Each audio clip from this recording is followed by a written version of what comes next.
சொல்லுவேன். ஹல்லேலூயா. பேதுரு மற்றும் பவுல் அவர்களுக்கு சம்பந்தப்பட்ட அவர்கள் சந்தித்த 8 குடும்பங்கள், வித்தியாசமான 8 குடும்பங்களும், வித்தியாசமான குடும்பங்கள், வித்தியாசமான பேக்ரவுண்ட், அந்த குடும்பங்களுடைய நிறை குறைகள், அவங்களுடைய ப்ளஸ் அண்ட் மைனஸ், அதிலிருந்து நம்ம ஃபேமிலி எப்படி இருக்கணும், நம்ம குடும்பங்கள் எப்படி இருக்கணும் அப்படின்னு சொல்லிட்டு நாம் கற்றுக்கொள்ள போகிறோம். ஹல்லேலூயா.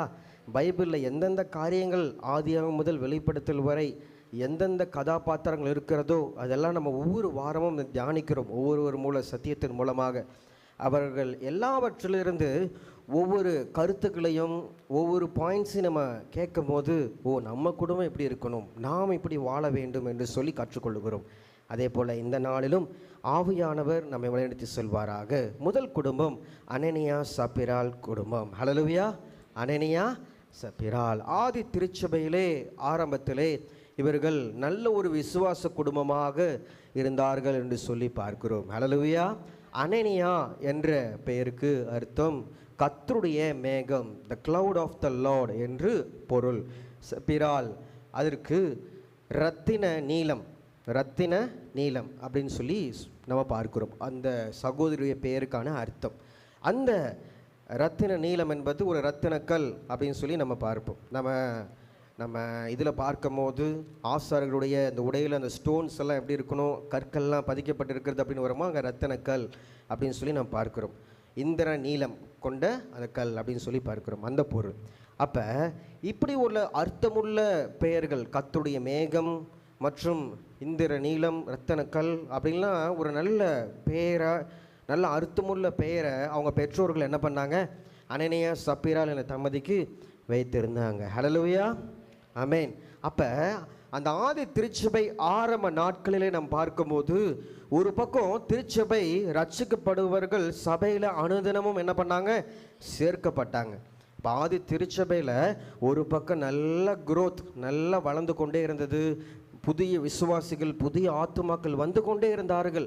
இன்னொரு பக்கம் பார்க்கும்போது அவர்கள் நிறைய உபத்திரவத்திற்குள்ளாக சந்தித்தார்கள். பார்த்தீங்களா, எத்தனையோ பாடுகள், இயேசுவை ஏற்றுக்கொண்டது நிமித்தம் அவங்களுக்கு கஷ்டம், பாடுகள், உபத்திரவங்கள். இது மாதிரி உபத்திரப்படுறவங்களை ஆதி திருச்சபை மக்கள் என்ன பண்ணாங்க, சபையில் சேர்த்துக்கொண்டாங்க, அவங்களுக்கு உதவி செய்தாங்க. கிறிஸ்துவின் நிமித்தம் தங்கள் குடும்பத்தையும் உறவுகளையும் இழந்து வருகின்ற அவங்கள ஒதுக்கி வச்சுருவாங்க. நீ இயேசு ஏற்றுக்கொண்டையா, இத்தனை நாள் நீ யூத கலாச்சாரத்தில் இருந்த, நீ ஏன் இப்போ புதுசான ஒரு மதத்தை, புதுசான ஒரு மார்க்கத்தை தேடி செல்கிறாய் என்று இன்றைக்கி நம்முடைய சொசைட்டியில் இன்றைக்கி இயேசு ஏற்றுக்கொண்ட எத்தனை குடும்பங்கள் ஒதுக்கி வைக்கிறாங்க. அது மாதிரி ஒதுக்கி வச்ச குடும்பங்கள், அவர்களுக்கு வீடு இல்லாமல், இது மாதிரி வசதிகள் இல்லாமல், வேலை இல்லாமல் இருக்கிற அந்த ஜனங்களுக்கு ஆதரவாய் இருந்தார்கள் ஆதி சபையார். ஹல்லேலூயா. ஆதி சபையார் பொதுநல சிந்தை உடையவர்களாக இருந்தார்கள். பொதுநலம் என்னன்னா, இப்போ சுயநலனா எல்லாமே எனக்கு தான், நான் சம்பாதிக்கிறது எனக்கு தான், என் பிள்ளைகளுக்கு தான், அது சுயநலம். பொதுநலம் என்பது நம்ம சம்பாதிக்கிறது நம்ம குடும்பத்திற்கும் தான், சபைகளுக்கும் தான், விசுவாசிகளுக்கும் தான், மற்றவங்களுக்கும் உதவி செய்வது தான் பொதுநலம். அப்படிப்பட்ட பொதுநல சிந்தை உடையவர்களாக இருந்தார்கள். அப்போஸ்தலர் 4:35 பார்க்கும்போது அப்போஸ்தலருடைய பாதத்தில் வைத்தார்கள். அவனுடைய தேவைக்கு தக்கதாய் பகிர்ந்து கொடுக்கப்பட்டது. அவர்கள் ஒருவனுக்கும் ஒன்றும் குறைவாய் இருந்ததில்லை என்று சொல்லி பார்க்கிறோம். ஹல்லேலூயா. பகிர்ந்து கொடுக்கப்பட்டது என்று சொல்லி பார்க்கிறோம். பொதுவாய் வைத்து அனைத்தும் அனுபவித்தார்கள் என்று சொல்லி பார்க்கிறோம். இப்படிப்பட்ட அந்த சூழ்நிலையிலே நம்ம பார்க்கலாம், எல்லா விசுவாசிகளும் ஹெல்ப் பண்ணுறாங்க, கூட இருக்கவங்க எல்லாம் புதுசாக வரவங்களுக்கு உதவி செய்கிறாங்க. அப்போ அனனியா சப்பிராளுக்கு என்ன ஆசை, நாங்களும் என்ன பண்ணோம், அவங்களுக்கு உதவி செய்யணும்ல. எல்லாருமே செய்கிறாங்க, சொல்லியிருப்பாங்க, ஏங்க அந்த பிரதர் செய்கிறாங்க, இந்த சிஸ்டர் உதவி செய்கிறாங்க, பார்த்தீங்களா இவங்க ஊழியத்தை தாங்குறாங்க, நம்மளும் தாங்கலாங்க, நம்மளும் உதவி செய்யலாங்க. ஐயோ நம்மக்கிட்ட என்ன இருக்குது, என்ன செய்து நம்ம காப்பாற்றலாம், என்ன செய்து இந்த மக்களுக்கு நம்ம உதவி செய்யலாம் யோசிக்கும் போது தங்களுடைய காணி ஆட்சி என்ன பண்ணாங்க, நிலத்தை விற்றார்கள். ஹல்லேலூயா. நம்ம அப்போஸ்தலர் 5:1 இதை நம்ம வாசிக்கலாம். நிலத்தை விற்றார்கள். ஆனால் நிலத்தை விட்டுட்டோன்னே ஒரு பெரிய பல்க் அமௌண்ட் வருது, ஒரு 1 கோடி 2 கோடி வருதுன்னு வச்சுக்கோங்களேன். லேண்டை வந்து விற்கிறாங்க. அந்த காலத்துலலாம் பண மதிப்பு எப்படி இருக்குன்னு தெரில, ஆனால் அப்பயே ஒரு நல்ல வேல்யூவான ஒரு அமௌண்ட் அவங்களுக்கு அந்த காணியாச்சு, அந்த நிலத்தை விற்றோன்னே வந்துட்டோன்னே பணத்தை பார்த்தவுடன் அவர்கள் மனது என்ன பண்ணது, மாறிவிட்டது. ஐயோ இவ்வளோ தொகையா, நான் ஏதோ ஒரு லேண்ட் இருக்குது, நமக்கு சொந்தமான சொத்து இருக்குன்னு நினச்சேன். உதவி செய்கிறேன்னு சொல்லிட்டு சபையில் பொறுத்தனையும் சொல்லிட்டாங்க. ஆனால் அந்த காசை பார்த்தோன்னே அவங்களுடைய உள்ளத்தில் என்ன ஆயிடுச்சு? ஆசை வந்துடுச்சு. தங்களுக்கு ஒரு பங்கு என்ன பண்ணாங்க? எடுத்து வைத்து கொண்டாங்க. எடுத்து வைத்து கொண்டு பேதுருவிடத்தில் எல்லாத்தையும் கொடுத்தது போல அவங்க தேவனிடத்திலையும் தேவனுடைய ஊழியக்காரனிடத்திலும் பரிசுத்தாவிக்கு விரோதமாக அவர்கள் என்ன பண்ணாங்க? பொய் கூறினாங்க என்று சொல்லி பார்க்கிறோம். தேவ தண்டனை தாமதியாமல் உடனே என்ன பண்ணுது? அவங்களுக்கு வந்தது என்று சொல்லி பார்க்கிறோம். அநியாயம் செய்த குடும்பம் அங்கேயே அநியாயமாய் அழிந்து போனார்கள். அநியாயம் செய்த குடும்பம் அங்கேயே அநியாயமாய் அழிந்து போனார்கள். அநியாயம் செய்ய ஒருமனப்பட்ட கணவன் மனைவி மரணத்திலும் ஒருமனமாய் என்ன பண்ணாங்க? மரித்து போனார்கள். கணவன் இறந்த உடனே மனைவி என்ன பண்ணாங்க? ஒரு ஃப்ராக்ஷன் ஆஃப் செகண்டில் அவங்களும் இறந்து போயிட்டாங்க. அந்த இடத்துல பவுல் கூறுகிற, அந்த பேதுரு கூறுகிறதை பார்க்கிறோம். பேதுரு அவளை நோக்கி, கர்த்தருடைய ஆவியை சோதிக்கிறதற்கு நீங்கள் ஒருமனப்பட்டது என்ன? இந்த தம்பதியை நீங்கள் பார்க்கீங்களா? எவ்வளோ ஒரு நல்ல சிந்தை இருந்தது. உதவி செய்ய வேண்டும், விசுவாசிகளை தாங்க வேண்டும் என்கின்ற உயர்வே எண்ணம் இருந்தது. பணத்தை பார்த்து, உலகத்துடைய ஆசீர்வாதங்களை பார்த்து அவர்கள் எண்ணம் சிதறடிக்கப்படும் போது சாத்தான் அவருடைய உள்ளத்திலே அவன் பேசினான் என்று சொல்லி பார்க்கிறோம். ஹல்லேலூயா. நான் பார்க்கிறோம், பேதுரு தான் கேட்குறார், சாத்தான் உங்கள் உள்ளத்தை ஏவனதானா? ஏன் சாத்தானுக்கு இடம் கொடுத்தீங்க? ஏன் ஊழியருக்கும் பரிசுத்தவானுக்கும் விரோதமாக நீங்கள் ஏன் பொய் சொன்னீங்க என்று சொல்லி அப்போஸ்தலர் 5ஆம் அதிகாரம் 9-10 இந்த வசனங்களை பார்க்கும்போது நாம் பார்க்கிறோம். பிரியமுள்ள சகோதர சகோதரிகளே, இன்றும் நாமும் ஆண்டவருக்கு நாம் நம்முடைய வாழ்க்கையை தருவதற்கு குடும்பமாக நீங்கள் ஒப்பு கொடுத்திருக்கலாம். உங்கள் பிள்ளைகளை, உங்கள் வாழ்க்கையை, இல்லை சில காணிக்கைகளையும் பொருத்தனைகளையும் தேவனுடைய சமூகத்தில் நீங்கள் ஜெப வேலையில் நீங்கள் பொருத்தனம் செய்திருக்கலாம். அந்த பொருத்தனையை நீங்கள் நிறைவேற்றியிருக்கிறீர்களா? இல்லை சூழ்நிலை காரணமாக நீங்கள் அந்த பொருத்தனை நிறைவேற்றாமல் சாக்கு போக்கு சொல்கிறீர்களா? பொய் சொல்கிறீங்களா? அதெல்லாம் ஆண்டவர் பார்க்குறாரு. சாத்தானுக்கு இடம் கொடுக்குறோமா என்று சொல்லி பார்க்குறோம். இந்த உலகத்துடைய பார்வையில் நம்ம பார்க்கும் போது இதில் என்ன தவறு இருக்குது? அவங்கவுங்க குடும்பத்துக்கு ஒரு பங்கை எடுத்து வச்சுக்கிட்டாங்க. இதில் என்ன இருக்குது? ஊழியத்துக்கும் தராங்க, அவங்களுக்கும் ஒரு பங்கை எடுத்து வச்சுட்டாங்க. ஏன் ஆண்டவர் இதை, ஆண்டவரை எனக்கு நான் கொஞ்சம் வச்சுட்டேன், ஊழியத்திற்கு கொஞ்சம் தரேன் அப்படின்னு சொன்னால் ஆண்டவர் அக்செப்ட் பண்ணிக்காமல் இருக்காரா? இல்லை அப்போஸ்தலர்கள் வலுக்கட்டாயமாக எல்லாரும் கொண்டாந்து தரணும்னு சொல்லிட்டு ஃபோர்ஸ் பண்ணாங்களா? இல்லை. அவங்க பண்ண ஒரே தப்பு மாய்மாலம் பொய். பார்த்தீங்களா? இந்த தவிர ஆண்டவர் என்ன பண்ணுறாரு? வெறுக்கிறார். ஹல்லேலூயா. மோசடிக்கு பேர் போன மோசமான தம்பதிகள் இந்த அனனியா சப்பிராள். யார்கிட்ட மோசடி பண்ணாங்க? ஆவியானவருக்கு விரோதமாக, தேவனுக்கு விரோதமாக. இன்னைக்கு நம்முடைய அன்பு மாயமாலமாக இருக்கிறதா?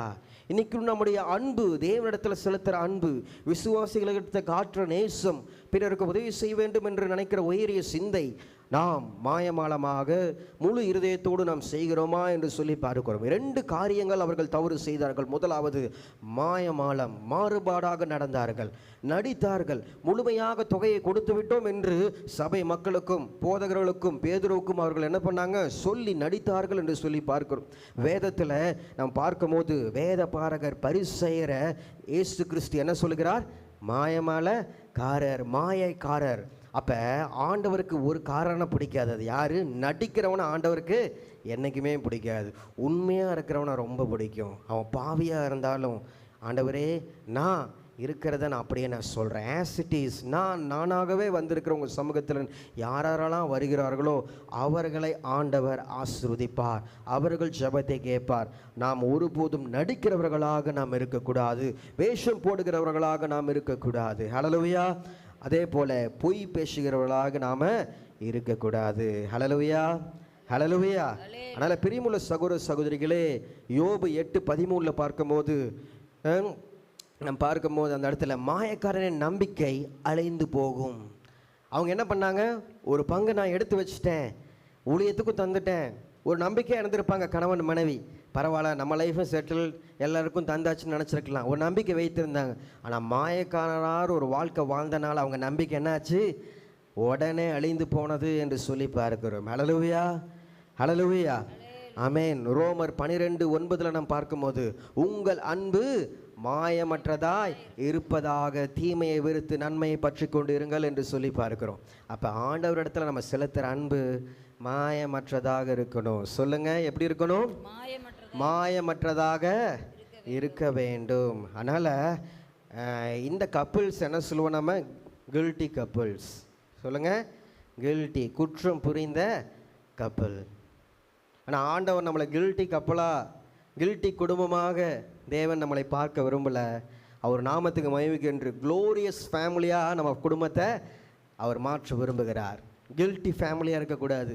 ஒரு காரியத்தை செய்யாமல் அது தவறி போகிற கில்ட்டி ஃபேமிலியாக இருக்கக்கூடாது. நம்ம நினைக்கலாம், இன்னும் எத்தனையோ நியூ இயர் சர்வீஸில் எத்தனையோ இடத்துல நம்ம எத்தனையோ பொருத்தனைகள் செய்திருக்கலாம். எங்கள் குடும்பமாக நாங்கள் இதை செய்வோம், குடும்பமாக வேதத்தை வாசிப்போம், குடும்பமாக நாங்கள் குடும்ப ஜெபம் செய்வோம். இதெல்லாம் நீங்கள் ஆண்டவர் இடத்துல நீங்கள் பொருத்தனை வைக்கிறீங்க. ஆனால் அந்த பொருத்தனையை நிறைவேற்றுறோமா? நம்முடைய வாழ்க்கையில் ஏதோ ஒரு ஜனவரி மாதம் அந்த புத்தாண்டனுடைய அந்த உற்சாகத்தில் என்ன பண்ணோம்? ஒரு 4 நாள் நம்ம எல்லாம் சேர்ந்து 4 வாரம், ஒரு 5 வாரம் அப்படின்னு சொல்லிட்டு சேர்ந்து அப்படியே பண்ணோம். போக போக என்ன ஆயிடுச்சு? நிறைய காரியங்கள் நம்ம விட்டுட்டோமே. நீங்கள் நம்ம சபை ஊழியங்களை கூட நம்ம பாருங்கள், எத்தனையோ காரியங்கள் நம்ம ஒரு பட்டிமன்றம் நம்ம வச்சுருந்தோம். அடுத்தது நம்ம என்ன வச்சுருந்தோம்? அந்த பைபிள் டெஸ்ட் ஒன்று வச்சுருந்தோம். அடுத்தது மிஷினரி ஞாயிறு அன்று ஒரு மிஷினரியும் பற்றி ஒரு கருத்துக்கள், ஒவ்வொரு மிஷினரியும் நம்ம தெரிஞ்சுக்கணும்னு சொல்லிட்டு ஒரு காரியத்தை நம்ம அரேஞ்ச் பண்ணியிருந்தோம். அடுத்தது எத்தனை காரியங்கள் நம்ம பொருத்தனைலாம் செய்திருந்தோம். குடும்ப கூடுகை வைத்திருந்தோம். சின்ன சின்ன காரியங்களை பாருங்களேன். யானைக்கும் என்னைக்கும் ஒரு நாள் இது ஏன் செய்கிறதில்ல, இது ஏன் நம்ம பண்ணுறதில்லன்னு யாருக்கும் ஒன்று நம்மளுக்கு தோணுச்சா? முடிஞ்சா சோத்திரம் சொல்லிவிட்டு எப்படியோ போகலாம்ப்பா அப்படின்னு தான் இருக்கோம் எல்லோரும். இன்றைக்கி இந்த சபையில் எந்த ஒரு ரோல் நம்ம பண்ண முடியலையே, ஏன் 2 வாரம் இது நடக்கலை அப்படின்னு சொல்லி நம்ம கேட்குறோமா? ஆனால் ஜோம் பண்ணும்போது ஆண்டவர்கிட்ட சொல்கிறோம்ல, ஆண்டவரே தடையில்லாமல் இந்த ஊழியங்களாம் நடக்கணும், இதெல்லாம் நாங்கள் ஊழியம் செய்கிறோன்னு சொல்கிறோம். இந்த ஊழியம் நடக்காதப்ப நம்மளுக்கு அந்த கேள்வி எழும்புதா?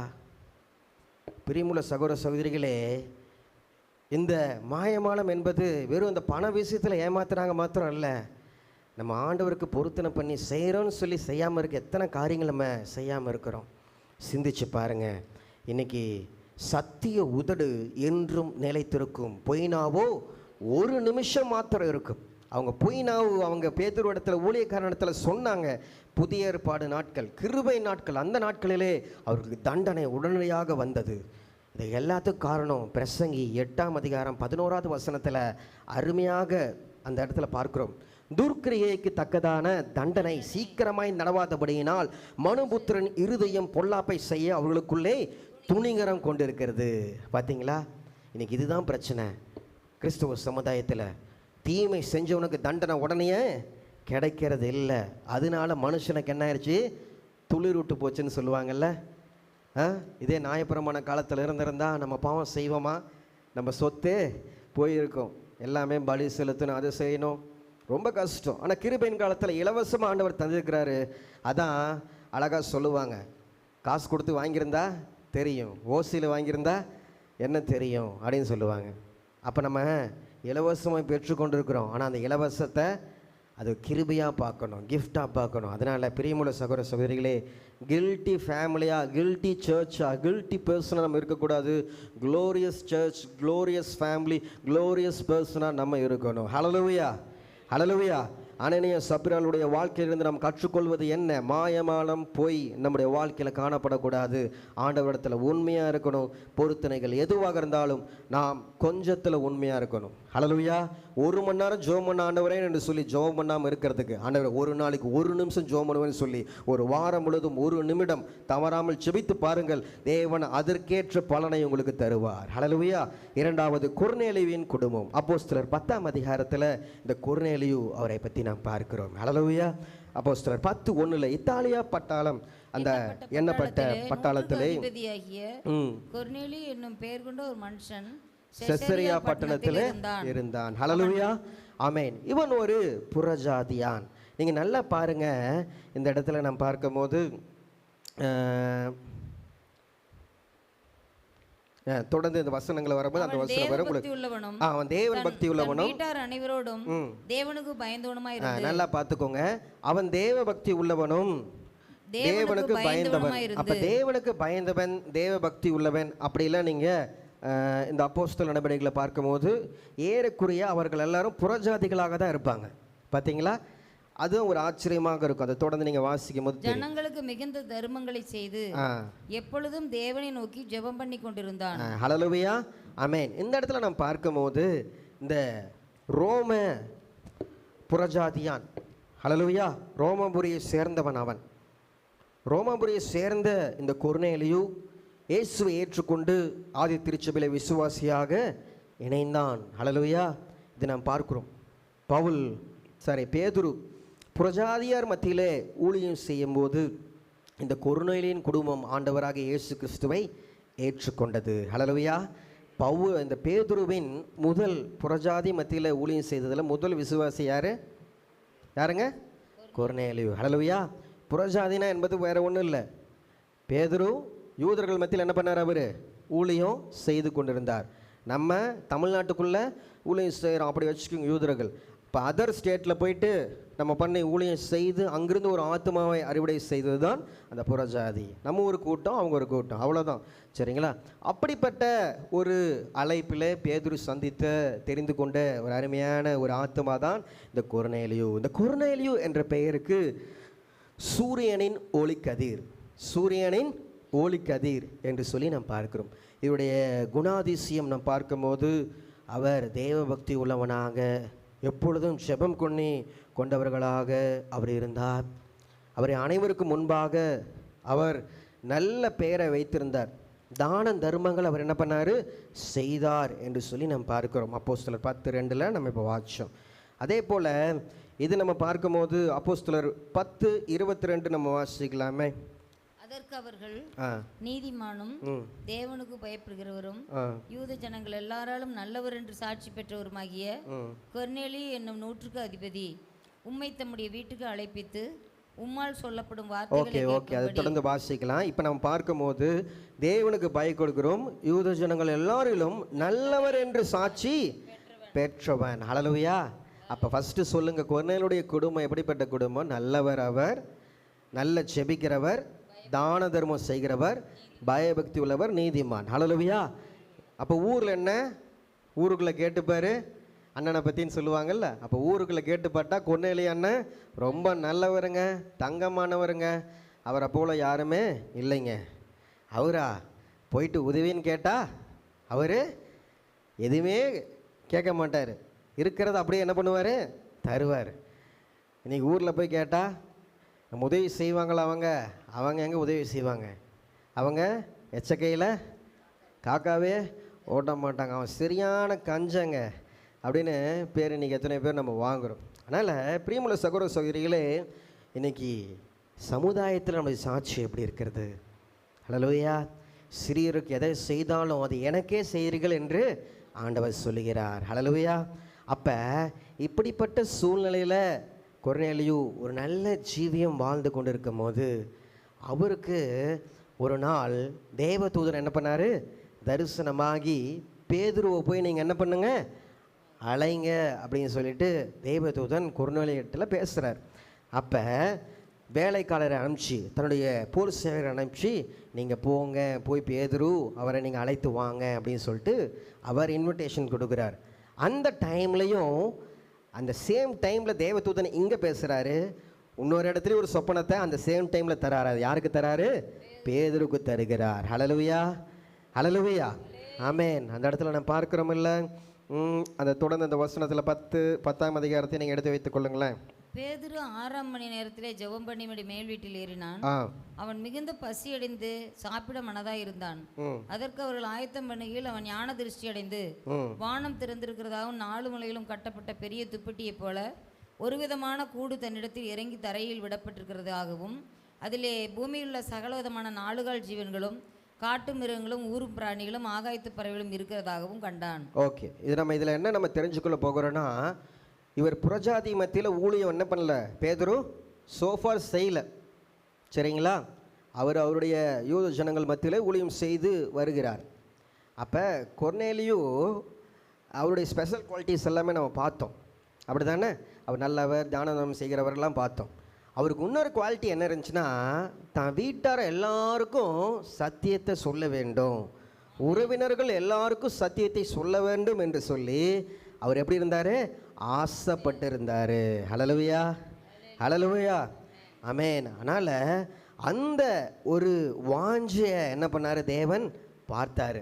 அப்போ என்ன பண்ணார்? பேதுருவிடத்தையும் பேசி, நீ என்னப்பா ஒரு சொப்பனத்தை அனுப்பி, இங்கே பாரு எல்லா விலங்கும் எல்லாமே ஒரு துப்பட்டியில் இருக்குது, நீ அடித்து புசி அப்படின்னு சொல்கிறார். இதை நிறைய பேர் என்ன சொல்கிறாங்க? அப்போ எல்லா ஃபுட்டும் நம்ம சாப்பிட்லாம், எல்லாமே சாப்பிட்லாம் அப்படின்னு தான் வேதம் சொல்லிக்கிறது. அப்படி அல்ல, எல்லாரையும் நேசிக்க சொல்கிறாரு. எல்லாருக்கும் பொதுவான ரட்சிப்பு என்பதை அவர் அழகாக ஆண்டவர் அந்த தரிசனத்தின் மூலமாக சொல்கிறார். ஹல்லேலூயா. அது அழகாக பேதுரு என்ன பண்ணுறாரு? அந்த இடத்துல கொர்நேலியு இல்லத்திற்கு சென்ற உடனே அவர் சொல்கிறத பாருங்க. அப்போஸ்தலர் 10:28 வாசிங்க. அவர்களை நோக்கி, அந்நிய ஜாதியாரோட கலந்து அவனிடத்தில் போக்கு வரவாய் இருப்பது யூதனானவனுக்கு விளக்கப்பட்டிருக்கிறது என்று நீங்கள் அறிந்திருக்கிறீர்கள். எல்லாருக்கும் தெரியும். அது அப்படி இருந்தும் எந்த மனுஷனையும் தீட்டுள்ளவன் என்றும் அசுத்தன் என்றும் நான் சொல்லாதபடிக்கு தேவன் எனக்கு காண்பித்திருக்கிறார். ஹல்லேலூயா. யாருமே தேவனுடைய பார்வையில தீட்டுள்ளவர்கள் அல்ல.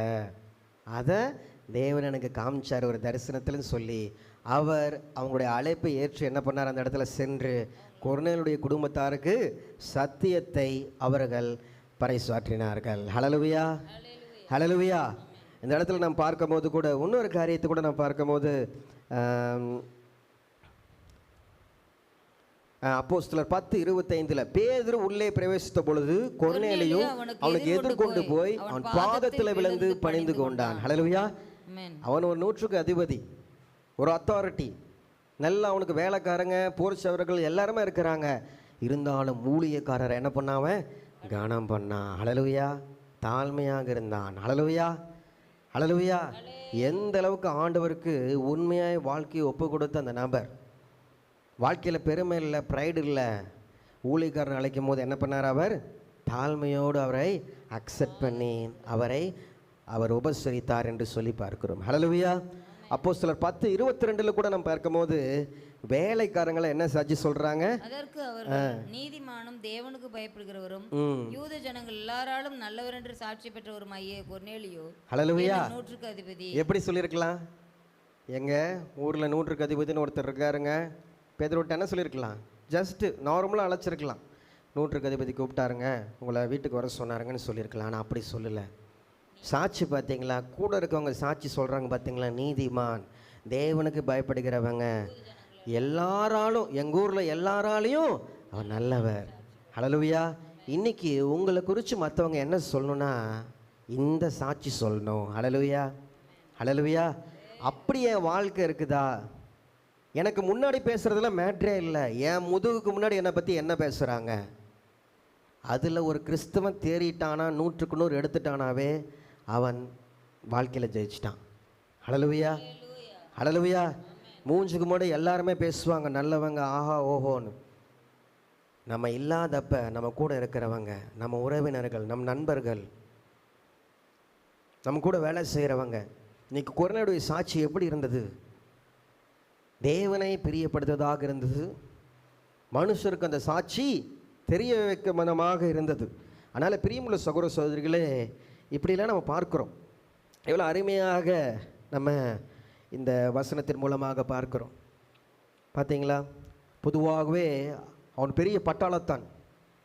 பட்டாளத்துக்காரனுக்கு பக்தி எப்படி இருக்கும்? அவனுடைய பக்தி சாராயத்தில் தான் இருக்கும் அப்படின்னு சொல்லிட்டு உலகத்தில் பழமொழி சொல்லுவாங்க. பட்டாளத்துக்காரனுக்கு பக்தி இருக்காது, சாராயத்தில் தான் பக்தி இருக்கும். ஏன்னா குடிச்சிட்டு எப்பயுமே அவன் அப்படி இருப்பான், அவனுக்கு எதுவுமே இல்லை, ஒரு ராஜரிக ஒரு வாழ்க்கை, அப்படிப்பட்ட ஒருவன்.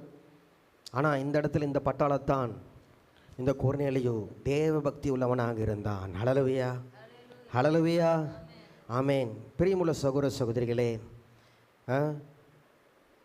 இந்த காரியத்தை நம்ம நல்லா தெரிஞ்சுக்கணும்.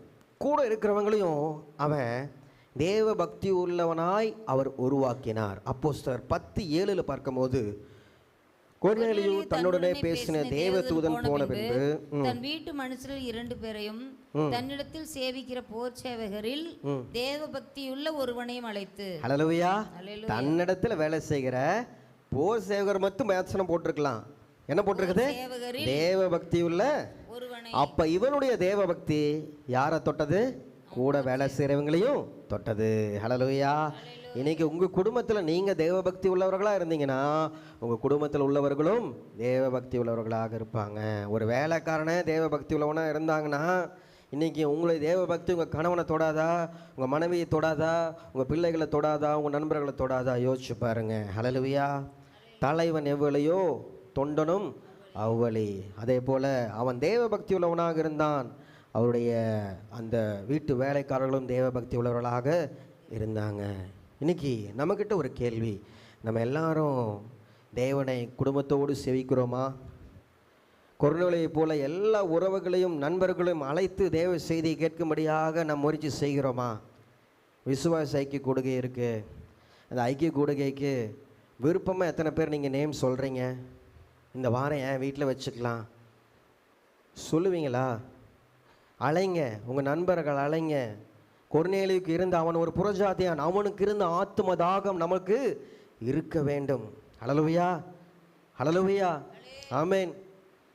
உங்களுக்கு ஒன்று சொல்கிறேன், எத்தனையோ விதமான ஊழியங்கள்லாம் இருக்குது. மிஷினரி ஊழியம், பாடல் தாள் ஊழியம், tracks ministry, Bible ministry, television ministry, எத்தனையோ ஊழியத்தை நம்ம அடுக்கிறோம். நம்ம குடும்பத்திற்கு, நம்ம உறவினர்களுக்கு, நண்பர்கள் மத்தியில் செய்கிற ஊழியத்துக்கு பேர் என்ன? அந்த ஊழியத்துக்கு பேர் என்ன? ஹல்லேலூயா. நம்ம கூட இருக்கவங்கள யார் பார்த்துக்கணும்? நம்ம தான் பார்த்துக்கணும். ஹல்லேலூயா. ஆண்டவர் அந்த கணக்கை நம்மக்கிட்ட தான் கேட்பார். நம்ம கூட இருக்கிற அம்மா, தம்பி, அண்ணன், பாட்டி, தாத்தா, பெரியப்பா, சித்தப்பா, நம்ம உறவுகள் இயேசுவை ஏற்றுக்கொண்டாங்களா? அதை நல்லா அறிஞ்சு கொள்ளுங்க. ஹல்லேலூயா. அவங்க கடமை நம்ம மத்தியில் தான் இருக்குது. நீங்கள் அவங்களுக்கு முன்பாக கொர்நேலியை போல ஒரு நல்ல வாழ்க்கை நீங்கள் வாழ வேண்டும். ஹல்லேலூயா. இன்றைக்கி சொந்தக்காரங்க சிலவங்க நம்ம பேச்சை கேட்காததுக்கு காரணம் என்ன? உங்களை பற்றி எங்களுக்கு தெரியாதா அப்படி சொல்லிடுறாங்க. ஆனால் தான் தெரியாத ஆளுங்களுக்கு ஈஸியாக சத்தியத்தை சொல்லிடுறோம், தெரிஞ்ச ஆளுங்களுக்கு சத்தியத்தை சொல்ல முடியல. தெரியாத ஆளுக்கு நம்முடைய பேக்ரவுண்ட் தெரியாது, தெரிஞ்ச ஆளுக்கு நம்முடைய பேக்ரவுண்ட் தெரியும். அப்போ நம்ம சாட்சி எப்படி இருக்குது? பிரியமுள்ள சகோதரன் சகோதரி, ஈச் அண்ட் எவ்ரி திங் எல்லாத்தையும் வாட்ச் பண்ணுறாங்க நம்ம கூட இருக்கவங்க எல்லாரும். அதனால் பைபிளை கையில் வச்சுருக்கிறோம் என்பது மேட்ரு இல்லை. ஆதியாகமத்தில் வெளிப்படுத்தல் வரைக்கும் எனக்கு எல்லாமே தெரியும் என்பது மேட்ரு இல்லை. வாழ்க்கையில் அதை காட்டுகிறோமா? அதை பார்க்கிறார்களா? அதை பார்த்து அவர்கள் அறிந்து கொள்கிறார்களா? அதில் எல்லாருமே குறைபடுகிறோம். ஹல்லேலூயா, ஆமென். இது இருப்புள்ள கருக்குள்ள பட்டயம். எல்லாருக்கும் சேர்த்தி சொல்கிறேன், என்னையும் சேர்த்தி சொல்கிறேன். இன்றைக்கி கிறிஸ்தவர்கள் என்று மெச்சிக்கொள்கிறோம். கொர்நேலியின் சாட்சி நம்மளுக்கு இருக்கிறதா? ஹல்லேலூயா என்று சொல்லி நாம் அறிந்து கொள்ள வேண்டும். பிரியமுள்ள சகோதரன் சகோதரியே, கொர்நேலியின் பேர் சூரிய ஒளிக்கதிர். சூரிய ஒளிக்கதிர் எப்படி எல்லா இடத்துலையும் பரவி பறந்து எல்லா இருளையும் வெளிச்சமாக்குகிறதோ, அதே போல் கொர்நேலியுடைய வாழ்க்கை எல்லா இடங்களிலும் அது வெளிச்சம் தருகின்ற நற்சாட்சி உள்ள ஒரு வாழ்க்கை அவன் வாழ்ந்தான். ஹல்லேலூயா, ஹல்லேலூயா.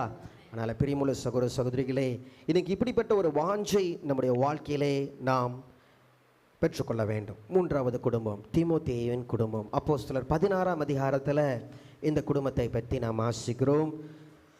இந்த இடத்துல இந்த தீமோத்தேயு லிஸ்திரா பட்டணத்தை சார்ந்தவன். அவருடைய தாயார் அயனிகேயால், அவருடைய தகப்பன் ஒரு கிரேக்கன், அவருடைய பாட்டி லூயிசால் என்று சொல்லி பார்க்கிறோம். சிறு வயதிலிருந்தே தேவனுடைய சத்திய வார்த்தைகளை கேட்டு வளர்ந்த அருமையான ஒரு வாலிபன், ஒரு குழந்தை என்று சொல்லி பார்க்கிறோம். ஹல்லேலூயா, ஆமென்.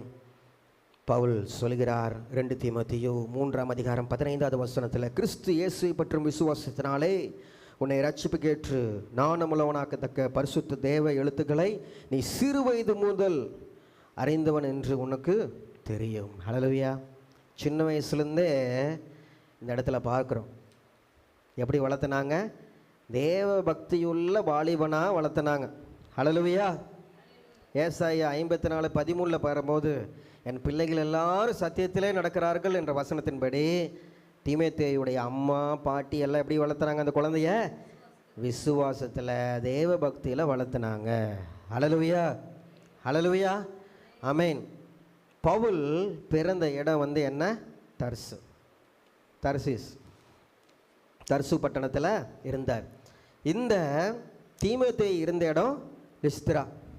இந்த லிஸ்திரா பட்டணம் விக்கிர ஆராதனைக்கு பேர் போன இடம் என்று சொல்லி நாம் பார்க்கிறோம். பார்த்தீங்களா? இந்த பவுல் பர்ணமாக இந்த பட்டணத்துக்கு ஊழியம் செய்ய வந்தாங்க. பவுல் பர்ணமாக என்ன பண்ணாங்க? இந்த லிஸ்திரா பட்டணத்துக்கு ஊழியம் செய்ய வந்தாங்க. அங்கே யார் இருக்கா? ஆல்ரெடி லிஸ்திரா பட்டணத்தில் தீமோத்தேயு இருக்கிறார். தீமோத்தேயு ஊர் என்ன ஊர் சொல்லுங்க? லிஸ்திரா. இப்போ லிஸ்திரா ஊருக்கு யார் வரா? இப்போ ஊழியக்காரங்க பவுலும் பர்னபாவும் வராங்க. அந்த இடத்துல அவங்க யூத மார்க்கத்தில் நன்றாக தேறின அந்த குடும்பம் கிறிஸ்துவ பற்றி அறியாமல் இருந்தாங்க. பவுலின் மூலமாக இயேசு கிறிஸ்துவோட ரட்சிப்பையும் அறிந்து கொண்டு விசுவாச குடும்பத்தில் இணைக்கப்பட்டார்கள். ஹல்லேலூயா, ஹல்லேலூயா, ஆமென். 2 கொரிந்தியர் 11ஆம் அதிகாரம் 25வது வசனத்தில் நாம் பார்க்கிறோம், ஒரு தரம் கல்லறி உண்டேன் என்று சொல்லி பவுல் சொல்வார். ஒரு தரம் என்ன பண்ணாங்க? என்ன கல்லெறிஞ்சிட்டாங்கப்பா அப்படின்னு சொல்லுவார். அந்த கல்லெறிஞ்ச இடம் எந்த இடம்னா லிஸ்திரா. அந்த இடத்துல அப்போஸ்தலர் 14:19 நம்ம அதை பற்றி நம்ம வாசிக்கலாம். ஆனால் பிரியமுள்ள ஒரு சகோதரிகளே, அந்த பட்டணம் தீமோத்தேயுக்கு சொந்த ஊர். அந்த இடத்துல தான் இந்த பவுலுடைய ஊழியத்தையும் அவருடைய அந்த வைராக்கியத்தையும் தைரியத்தையும் பார்த்து அந்த இளைஞன் என்ன பண்ணா? அன்மையரான் என்று சொல்லி பார்க்கிறோம். எப்படி ஸ்தேவான் கல்லெறிந்தப்பட்டதை பவுல் பார்த்தவுடன் பவுலுக்கு ஒரு மனமாற்றம் உண்டானது போல, இந்த இடத்துல பவுல் கல்லெறிவதை பார்த்தவுடன் தீமோத்தேயுக்கு ஒரு வைராக்கியம் உண்டானது. ஹல்லேலூயா, ஹல்லேலூயா. எப்படிப்பா சத்தியத்திற்காக இயேசுவுக்காக இவங்க உயிரை மட்டும் கொடுக்க ஆயத்தமாக இருக்கிறாங்க, தைரியமாக இருக்கிறாங்க அப்படின்னு சொல்லிட்டு அந்த இளைஞனுக்கு ஒரு தாகம் இருந்தது. ஹல்லேலூயா, ஹல்லேலூயா, ஆமென். அதனால் அதுக்கு ஆதாரமாக வசனம் இருக்குது பாருங்கள். 2 தீமோத்தேயு 3ஆம் அதிகாரம் 10-11. 2 தீமோத்தேயு 3ஆம் அதிகாரம் 10-11. என் டீச்சிங் கேட்டிருக்க, நான் எப்படி நடப்பேன்னு தெரிஞ்சிருக்கோம், என் விஷன் தெரிஞ்சிருக்கும், என் ஃபெய்த் தெரிஞ்சிருக்கும், அன்பையும் லிஸ்திரா அதில் தான் தீமோத்தேயு இருந்தார். துன்பங்களையும் பாடுகளையும் நன்றாய் அறிந்திருக்கிறாய். ஹல்லேலூயா. நீ என் கூடயே இருந்து பார்த்தவன் தீமோத்தேயு, என் பாடுகள் கஷ்டங்கள் துன்பங்கள் எல்லாம் உனக்கு தெரியும். ஆனால் உனக்கு நல்லா தெரியும் ரிசல்ட். ஆண்டவர் எல்லாவற்றிலேருந்து என்ன பண்ணார்? பாதுகாத்தார், நீங்களாக்கி விட்டார். ஹல்லேலூயா, ஹல்லேலூயா, ஆமென். பார்த்தீங்களா? அப்பொழுது அவன் தன்னுடைய வாழ்க்கையை இயேசுக்காக ஊழியத்திற்காக வாழ ஒப்பு கொடுத்தான். அந்த இளைஞன் பார்த்தீங்களா? அவங்க பெற்றோர்கள் எப்படி அவனை வளர்த்துருப்பாங்க? அருமையாக வளர்த்துருக்குறாங்க. ஒரு இன்ஸ்பயராக சின்ன வயசுலேருந்து ஊழியக்காரங்களும் எல்லாத்தையும் அவன் என்ன பண்ணியிருப்பான்? பார்த்துருப்பான்.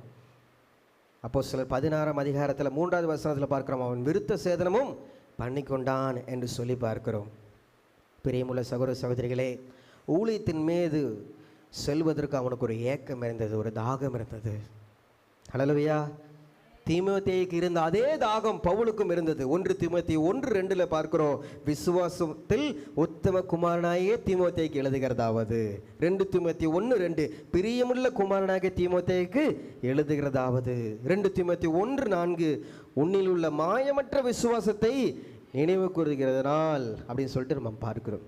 இப்போ பவுலுக்கும் ஆசை தீமோத்தேயுவை கூட ஊழியனாக வைத்திருக்க வேண்டும் என்று சொல்லி. ஹல்லேலூயா, ஹல்லேலூயா, ஆமென். என்ன தெரிஞ்சுக்கிட்டோம்? எப்படி அந்த ஏக்கம் வந்துச்சு? சின்ன வயசுலேருந்து தேவ பக்தி உள்ள குடும்பமாக உங்கள் குடும்பம் அவனை வணைந்தது. ஹல்லேலூயா. சின்ன வயசில் எப்படிலாம் உங்கள் பிள்ளைகளை மோல்ட் பண்ணி வளர்க்குறீங்களோ, உங்கள் குடும்பத்தில் சத்தியத்தை சொல்லி வளர்க்குறீங்களோ, அப்போ தான் அந்த பிள்ளைகள் ஒரு ஸ்டேஜில் வரும்போது சத்தியத்திற்காக நிற்க முடியும். ஹல்லேலூயா. ஊழியத்திற்காக நிற்க முடியும். ஐயோ ஊழியனா கஷ்டம்ப்பா, ஊழியனா உபத்திரவம்ப்பா, அதெல்லாம் போவாதப்பா, அவன் சரியில்லை இவன் சரியில்லைன்னு பெற்றோர்களே வீட்டில் ஊழியத்தை பற்றி தவறான கண்ணோட்டத்தில் பேசும்போது பிள்ளைகளுக்கு எப்படி ஊழியத்தின் மேலே வாஞ்சி வரும்? பெற்றோர்கள் வீட்டில் உரையாடும் போது போதர்களை குறித்து விசுவாசிகள் குறித்து குறை சொல்லி இருக்கும் போது பிள்ளைகளுக்கு விசுவாசிகளையும் போதர்களையும் எப்படி மதிக்க தோணும்? அந்த ஊழியக்காரரா அவர் அப்படிதான், வீட்டில் சாப்பிடும் போது விளையாடும் போது பேசும்போது ஏதோ ஒன்று நம்ம ஒரு வார்த்தை பேசுகிறோம், பிள்ளைங்க விளையாடுறத்தனமாக தான் இருக்கும், ஆனால் எல்லாத்தையும் கேட்டுட்டு இருப்பாங்க. ஒரு விசுவாசியை பற்றி நம்ம அது மாதிரி பேசும்போது பிள்ளைகள் கேட்டுக்கொண்டு இருப்பாங்க. நாளைக்கு அந்த விசுவாசியை பார்க்கும்போது குழந்தை பிரைஸ் லார்ட் சொல்லாது, எங்கள் அப்பா அப்பயே சொன்னாங்க, எங்கள் அம்மா அப்பயே சொன்னாங்க, இவங்க இப்படியாம்மா அவங்க அப்படியாம்மா, பழகாதுங்க. ஒரு குறிப்பிட்ட ஸ்டேஜ் வரும்போது அந்த கண்ணோட்டத்தில் தான் அந்த விசுவாசிகளை பார்ப்பாங்க, அந்த கண்ணோட்டத்தில் தான் அந்த ஊழியத்தை பார்ப்பாங்க. இன்றைக்கி சொல்லியிருக்கலாம், பவுலெலாம் நம்ம ஊருக்கு வந்து எவ்வளோ ஊழியம் செஞ்சாங்க, எப்படி அடிச்சுட்டாங்க பார்த்தியா, நீ எல்லாம் ஊழியத்துக்கு போகாதப்பா, அது ரொம்ப கஷ்டம்பா அப்படின்னு டைவர்ஷன் பண்ணியிருக்கலாம் அவங்க அப்பா, அவங்க பாட்டி, அவங்க அம்மாலாம். ஆனால் அப்படிலாம் சொல்லலை. அந்த குழந்தைய தேவபக்தியுள்ள குழந்தையாக வளர்த்ததுனால ஊழியத்துக்கு ஒப்பு கொடுக்கும்போது அவர்கள் மனப்பூர்வமாய் விட்டு கொடுத்தார்கள். ஹல்லேலூயா, ஹல்லேலூயா. அதனால் உங்கள் பிள்ளைகளுக்கு சின்ன வயசுலேருந்து எல்லாரையும் மதிக்கணும், ஊழியத்தை மதிக்கணும், புறமேசாதீங்க. வீட்டில் எந்த நெகட்டிவ் டாக்ஸும் இருக்கக்கூடாது. ஹல்லேலூயா, ஹல்லேலூயா, ஆமென். சத்தியத்தை பற்றி, ஒரு நபருடைய தனிப்பட்ட வாழ்க்கையை குறித்து, அது தவறாக இருந்தாலும் சரி, அதை சொல்லி எந்த பிரோஜனம் இல்லை. பரலோகத்தில் அப்படி தவறை மென்ஷன் பண்ணி காட்டுறவங்களுக்கு ஆண்டவர் தனி இடத்தெல்லாம் ஒன்றும் வைக்கலை. அன்பு திரளான பாவங்களை மூடும். கிறிஸ்துவின் அன்பு திரளான பாவங்களை மூடி பிதாவை இவர்களுக்கு மன்னியும் என்று அவர் சிலுவையில் நம்முடைய பாவங்களை மன்னித்தார். இன்றைக்கி கிறிஸ்துவ சமுதாயம் மிந்தின நீதிமான்களாகி விட்டார்கள் எல்லாரும். கடந்த நாட்களில் கூட பால் கூட டிஸ்கஸ் பண்ணிட்டு இருக்கும் போது ஒரு காரியத்தை அவன் பேசிகிட்டு இருந்தோம். எப்படி ட்ரோல்ஸ், எத்தனை காரியங்கள் நடக்கிறது, ஊழியருக்கு விரோதமான ஊழியர்கள், விசுவாசிகள் எத்தனை காரியங்கள் பேசி கொண்டு இருக்கிறார்கள் என்று சொல்லி பார்க்கிறோம். அதனால் பிரியமுள்ள சகோதர சகோதரிகளே, இதெல்லாம் யங் ஜென்ரேஷனையும் அடுத்த ஊழியத்திற்கு அர்ப்பணிக்கின்ற வாலிபர்களையும் திசை திருப்புகிறது. இப்படிலாம் நடக்குதா கிறிஸ்தவ சமுதாயத்தில் என்று சொல்லி யாரும் என்ன பண்ண மாட்டாங்க, வரமாட்டாங்க, செய்ய மாட்டாங்க. இப்படி ட்ரோல்ஸ் இதெல்லாம் இருந்துச்சுன்னா இந்த கிறிஸ்தவ சமுதாயம் அப்படி ஆயிடுச்சு. அதனால் தேவ பக்தியும் ஒரு ஜீவியம் வாழ இனி வரும் சந்ததியாச்சும் என்ன பண்ணணும், முயற்சி செய்யணும். ஹல்லேலூயா. கரப்டடாக யாராலையும் மாற்ற முடியாது. இனி வரும் சந்ததிகள் உங்கள் பிள்ளைகளையாச்சும் கரப்ஷன் இல்லாமல் அன்பான பிள்ளைகளாக வளர்த்துங்க. ஹல்லேலூயா. தேவனுக்கு உண்மையான தீமோத்தேயுக்களாக அவர்கள் எழுப்புவார்கள். ஹல்லேலூயா. பவுல்கிட்ட இருந்து அவ்வளோ சீக்கிரம் என்ன பண்ண முடியாது, சர்டிஃபிகேட் வாங்க முடியாது. ஆனால் தீமோத்தேயு நல்ல சர்டிஃபிகேட் வாங்கினா, பிரியமுள்ள குமாரன், உத்தம குமாரன் என்று சொல்லி. ஹல்லேலூயா. உங்கள் அருமையான சாட்சி பிள்ளைகளுக்கு அது கொண்டு போய் நீங்கள் விடணும். ஹல்லேலூயா. ஆனால் தீமோத்தேயு குடும்பத்திலிருந்து சாட்சியுள்ள குடும்ப ஜீவம் வாழ உங்கள் குடும்பம் ஒப்பு கொடுக்க வேண்டும். ஹல்லேலூயா. ஒப்பு கொடுப்பீங்களா? ஹல்லேலூயா, ஆமென். அதனால் உயர்வா நீங்கள் உங்கள் பிள்ளைகளை நினைங்க. 4வது, சிறைச்சாலைக்காரனின் குடும்பம். ஹல்லேலூயா. பவுல் சீலா பிலிப்பு பட்டணத்திலே அவர்கள் ஊழியம் செய்து கொண்டிருக்கும் போது அங்கே நாம் பார்க்கும்போது 4 பேரை அவங்க ரட்சிப்பின் பாதையில் நடத்துகிறாங்க. ஒன்று தீமோத்தேயு என்ற வாலிபன், லீதியால், குறி செல்லும் பெண், சிறைச்சாலைக்காரன். இவர்களுக்கு ரட்சிப்பை அவங்க வழங்கினதை அப்போஸ்தலர் 16ஆம் அதிகாரத்தில் நம்ம பார்க்குறோம். இந்த சூழ்நிலையில் நம்ம பார்க்கும்போது அவர்கள் அந்த பட்டணத்தில் செல்லும் போது ஒரு குறி சொல்லும் பெண் என்ன பண்ணாங்க, ஆரம்பத்திலே இவங்க நம்மளுக்கு சால்வேஷன் தந்துடுவாங்க, ரட்சிப்பு தந்துடுவாங்க என்று சொல்லி அவங்க போகும்போதும் வரும்போதும் அந்த குறி சொல்லும் பெண் என்ன பண்ணாங்க, சொல்லிக்கொண்டே இருந்தாங்க. ஒரு நாள் பவுல் என்ன பண்ணார், கோவப்பட்டு அந்த பிசாசு என்ன பண்ணார், துரத்தி விட்டார், விரட்டி விட்டாருன்னு சொல்லி பார்க்குறோம். அப்படி விரட்டி விடும் போது அந்த அம்மாவை வச்சு சம்பாரிச்சிட்டு இருந்தவங்க, குறி செலுகிற அந்த பொம்பளை வச்சு சம்பாரிச்சிட்டு இருந்த அந்த அதிகாரிகளுக்கு எல்லாருக்கும் என்ன ஆயிடுச்சு, கோபம் வந்துருச்சு. எங்கள் பொழப்பில் எங்களுக்கு வருமானம் இல்லாமல் பண்ணிட்டாரே, இந்த குறி செல்லும் பெண்ணுடைய பிசாசை துரத்ததுனால எங்களுக்கு வருமானம் போச்சேன்னு சொல்லிட்டு 2 பேரையும் என்ன பண்ணாங்க, காவலர்கிட்ட அரசாங்கத்துக்கிட்ட சொல்லி சிறைச்சாலையில் போட்டாங்க என்று சொல்லி பார்க்குறோம். இதுதான் அவங்க சிறைச்சாலைக்கு போனதுக்கான காரணம் என்னென்னா, அந்த ஈவில் ஸ்பிரிட்டை, குறி செல்லும் பெண்ணுடைய ஈவில் ஸ்பிரிட்டை துரத்ததுனால அவங்களுக்கு வருமானம் பாதிக்கப்பட்டுருச்சு. அதனால தூக்கி என்ன பண்ணாங்க, ஜெயிலில் போட்டாங்க. இப்போ ஜெயிலர்னால் எப்படி இருப்பாங்க சொல்லுங்கள், ஜெயிலர் எப்படி இருப்பாங்க? ரஜினிகாந்த் மாதிரி இருப்பாங்களா? ரஜினிகாந்த் தான் ஜெயிலராக இருந்தாராமா? அப்படிலாம் இருக்க மாட்டாங்க. ஜெயிலர், ரோம ஜெயிலர் எப்படி இருப்பாங்க? பயங்கரமாக இருப்பாங்க, முரட்டு குணமாக இருப்பாங்க, கடினமாக இருப்பாங்க. ஹல்லேலூயா. ஏன்னா சிறைச்சாலைக்கு வரகிறவன் எல்லாருமே யார்? தீவிரவாதி, விபச்சாரம் பண்ணவன், கொலை செஞ்சவன், அவங்களாம் வருவாங்க. எல்லாம் ஒரு பயங்கரமான ஆளாக இருப்பாங்க. அவங்கக்கிட்ட தம்பி, சார் அப்படிலாம் என்ன பண்ண மாட்டாங்க, பேச மாட்டாங்க. போலீஸ்காரங்க அடி தெரியுமில்ல? எவனோ ஒருத்தன் தண்ணி அடித்து சேட்டை பண்ணிட்டு போலீஸ்காரங்க எப்படி அடிப்பாங்க? வாயிலேயே கன்னத்திலேயே, அன்பாலாம் தட்ட மாட்டாங்க. அப்போ ஜெயிலுடைய அந்த குணாதிசயம் எப்படி இருக்கும்? ரஃப் அண்ட் டஃப்பாக இருக்கும். அதுதான் அந்த சிறைச்சாலைக்காரன். ஹல்லேலூயா, ஹல்லேலூயா. அவருடைய வாழ்க்கை அப்படி டெரரான வாழ்க்கையாக இருந்துச்சு. தூசண வார்த்தைகளை பேசுகிற மனிதனாக இருந்தான். அந்த இடத்துல தொழு மரத்தில் பவுலையும் சீலாவையும் என்ன பண்ணான்? லாக் பண்ணிட்டான். எங்களுக்கு வெறும் வருமானத்தை நீ என்ன பண்ணிட்ட? ஸ்பாயில் பண்ணிட்டியா? அதுக்காக தான் அவன் உள்ள தள்ளினாங்களான்னு சொல்லி அவன் லாக் பண்ணிட்டான்.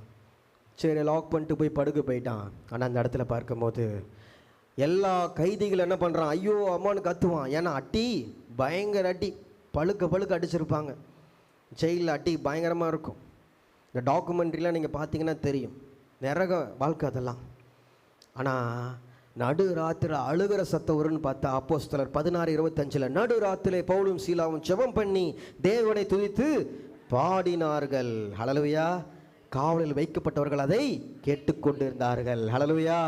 இந்த இடத்துல பார்க்கும்போது அவன் தூங்க போயிட்டான். அவங்க ஜாலியாக பாட்டு பாடி தேவனை துதிச்சாங்க. ஹல்லேலூயா. பாடுகிற வேலையில் கட்டுகள் என்ன பண்ணுது? அவிழ்ந்தது, சங்கிலிகள் தெரிப்பட்டது என்று சொல்லி பார்க்கிறோம். ஹல்லேலூயா. பூமி அதிர்ந்தது என்று சொல்லி பார்க்கிறோம். உடனே தூக்கத்தில் பயந்து எந்திரிக்கிறான் சிறைச்சாலைக்காரன். ஐயோ என்ன ஆயிடுச்சோ அப்படின்னு, எல்லாம் தப்பிச்சு போயிருப்பானுங்களே என்று சொல்லி. ஆனால் அந்த இடத்துல உடனே எல்லாம் தப்பிச்சிருப்பாங்க. கேட்லாம் உடஞ்சிருச்சு, என் வேலைக்கு உழ வச்சுருவாங்க. ஒன்றும் தெரியுமா? போலீஸ் டிபார்ட்மெண்ட்டில் மற்றும் ஜெயிலில் ஒரு புல்லட் காணாமல் போனால் கூட ஒரு கான்ஸ்டபிளுக்கு எவ்வளோ பெரிய கஷ்டம் தெரியுமா? ஒவ்வொரு புல்லட்லேயும் ஒவ்வொரு லைசன்ஸ் இருக்கும். இந்த ஒரு புல்லட் காணாமல் போய் வேற ஒருவர் பயன்படுத்தி விட்டால் கேஸ் யார் மேலே வரும்? இந்த போலீஸ்காரன் மேலே தான் வரும். நல்லா கவனமாக வச்சுருப்பாங்க அவங்களுடைய ஆயுதங்களை. அப்புறம் ஒவ்வொரு கைதியுடைய உடல் நலம் எல்லாம் ரொம்ப பெர்ஃபெக்டாக பார்ப்பாங்க ஜெயிலர். அப்போ இது மாதிரி பூமி எதிர்ச்சிலாம் வந்து கதவெல்லாம் உடஞ்சிட்டோன்னா அவங்களுக்கு எப்படி இருந்திருக்கும்? ஐயோ செத்தண்டா இன்னைக்கு அப்படின்னு நினச்சிட்டு தன்னை குத்திக்கொள்ள, தன் உயிரை மாய்த்துக்கொள்ள அவன் முயற்சி செய்தான். அப்போஸ்தலர் 16:27-28. அப்போ பவுல் மிகுந்த சத்தமிட்டு, குத்திக்கிட்டு தொலைஞ்சிடாதடா, நாங்கள் எல்லாரும் இங்கே தான் இருக்கிறோம். ஹல்லேலூயா. உனக்கு எந்த கேடும் செஞ்சுக்காத, நாங்கள் இங்கே தான் இருக்கிறோம் அப்படின்னு சொன்னாங்க. ஹல்லேலூயா. சிறைச்சாலைக்காரன் நினச்சிருப்பான் ஜெயிலர், இவங்களும் ஏதோ ஒரு கைதிக போல் எல்லாம் தப்பிச்சு ஓடிடுவானுங்கன்னு தான் நினச்சாங்க. ஜெயிலருக்கு ஒரே ஆச்சரியம், எப்படிடா எல்லாமே ஓப்பன் ஸ்பேஸாக இருக்குது, நினச்சா தப்பிச்சு போயிருக்கலாம். ஆனால் இவங்க என் வேலைக்கு உழ வைக்கல, ஆனால் அங்கேயே இருக்கிறாங்களே, என்ன இது? அப்போ தெரிஞ்சுக்கிட்டான், பிசாசு அந்த குறி சொல்லும் பெண்ணுக்கிட்ட ஓடுனது மெய்யா இவங்க தான் விடுதலை தர முடியும், ரட்சிப்பின் பாதையில் நடத்த முடியும்னு சொல்லிட்டோன்னே அங்கே போய் நீ மனம் திரும்புறியா அப்படிலாம் கேட்கல. உடனே கேட்குறாங்க அப்போஸ்தலர் 16:30 அவர்களை வெளியே அழைத்து வந்து ஆண்டவமாரை ரட்சிக்கப்படுவதற்கு நான் என்ன செய்ய வேண்டும்? ஹல்லேலூயா. பார்த்தீங்களா அவருடைய அற்புதமான செயல்கள் எப்படி ஆயிடுச்சு? ஒரு பாவியை மனம் திரும்ப வைக்கிறது. ஹல்லேலூயா. அப்படி கேட்குறாங்க. அந்த இடத்துல பார்க்குறோம் இல்லை, எவ்வளோ ஆச்சரியமாக இருக்கிறது. பிரியமுள்ள சகோதர சகோதரிகளே, அப்போ அவங்க சொல்கிறாங்க, கர்த்தராகிய இயேசு கிறிஸ்து விசுவாசி, அப்பொழுது நீயும் உன் வீட்டாரும் ரட்சிக்கப்படுவீர்கள் என்று சொல்லி, அந்த ரட்சிப்பு அவன் குடும்பத்திற்கு, அவனுக்கு மாத்திரமல்ல அவன் குடும்பத்திற்கும் அவர்கள் விசுவாசிங்க, விசுவாசித்தால் நீங்கள் ரட்சிக்கப்படுவீங்க எல்லாரும் அப்படின்னு சொல்லிட்டு அவங்க சொன்னாங்க என்று சொல்லி நான் பார்க்கிறோம். ஹல்லேலூயா. அதை கேட்ட உடனே நான் நாளைக்கு ரட்சிக்கப்பட்டுக்கிறேன்லாம் சொல்ல அந்த திரைச்சலைக்காரன் அவன் என்ன பண்ணான்? உடனே ஓகே, அதே ராத்திரியிலே அப்பொழுது அவன் வீட்டார்கள் எல்லாரும் என்ன பண்ணாங்க? ஞானஸ்தானம் எடுத்தார்கள். ஹல்லேலூயா. துரிதமான கீழ்ப்படிதல், துரிதமான ரட்சிப்பு. ஹல்லேலூயா. அந்த காலத்துல எல்லாம் ஞானஸ்தானம் எடுக்கிறதெல்லாம் எப்படி, ரொம்ப லேட்டாலாம் இல்லை, ஒரு பிரசங்கத்திலே அடுத்த ஆல்ட்ரக்கால் கொடுக்கும்போது ஞானஸ்தானம் எடுத்துருவாங்க. பேதுரு பிரசங்கம் பண்ணி 3000 பேர் சபையில் சேர்த்துக்கொள்ளப்பட்டார்கள், ஞானஸ்தானம் எடுத்தார்கள். ஹல்லேலூயா. அதே போல தான் இந்த சிறைச்சாலைக்காரன் அந்த ராத்திரியிலே ஞானஸ்தானம் எடுத்தார். ஹல்லேலூயா. தாமதமாக நம்ம குடும்பமாக செயல்படுகிற ஒவ்வொரு காரியமும் அது தேவனை அவமானப்படுத்துகிற காரியங்கள். டிலே ஒபீடியன்ஸ் இஸ் டிஸ்ஒபீடியன்ஸ் என்று சொல்லுவாங்க. உடனடி கீழ்ப்படிதல் அது தேவனுடைய பார்வையில் உகந்தது. ஹல்லேலூயா. ஹல்லேலூயா. அதனால் சத்தியத்தை கேட்குறீங்க, குடும்பமாக ஜெபிக்கிறீங்க, குடும்பமாக சில காரியங்களை நீங்கள் ஆலோசனை செய்கிறீங்க, உடனடியாக நீங்கள் என்ன பண்ணதற்கேற்ற முயற்சிகளை எடுக்கணும். ஹல்லேலூயா.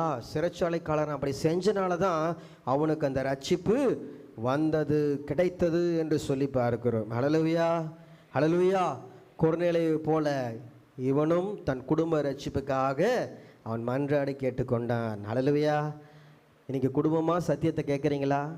இந்த சிறைச்சாலைக்காரன் ஒரு புறஜாதியான், அவன் என்ன பண்ணான்? குடும்பமாக சத்தியத்தை கேட்டான். இன்றைக்கி குடும்பமாக இருக்கிறோமா? எத்தனையோ ஆண்கள் என்ன பண்ணுறதில்ல, இன்றைக்கி சபைக்கு வரதில்லை. வேலைன்னு சொல்லிட்டு நம்ம போயிடுறோம்.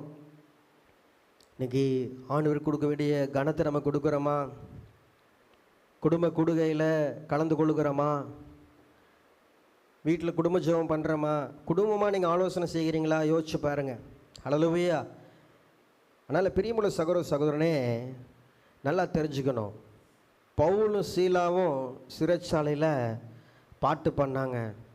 பவுலும் சீலாவும் சிறைச்சாலையில் இருந்து விடுதலை ஆயிட்டாங்க.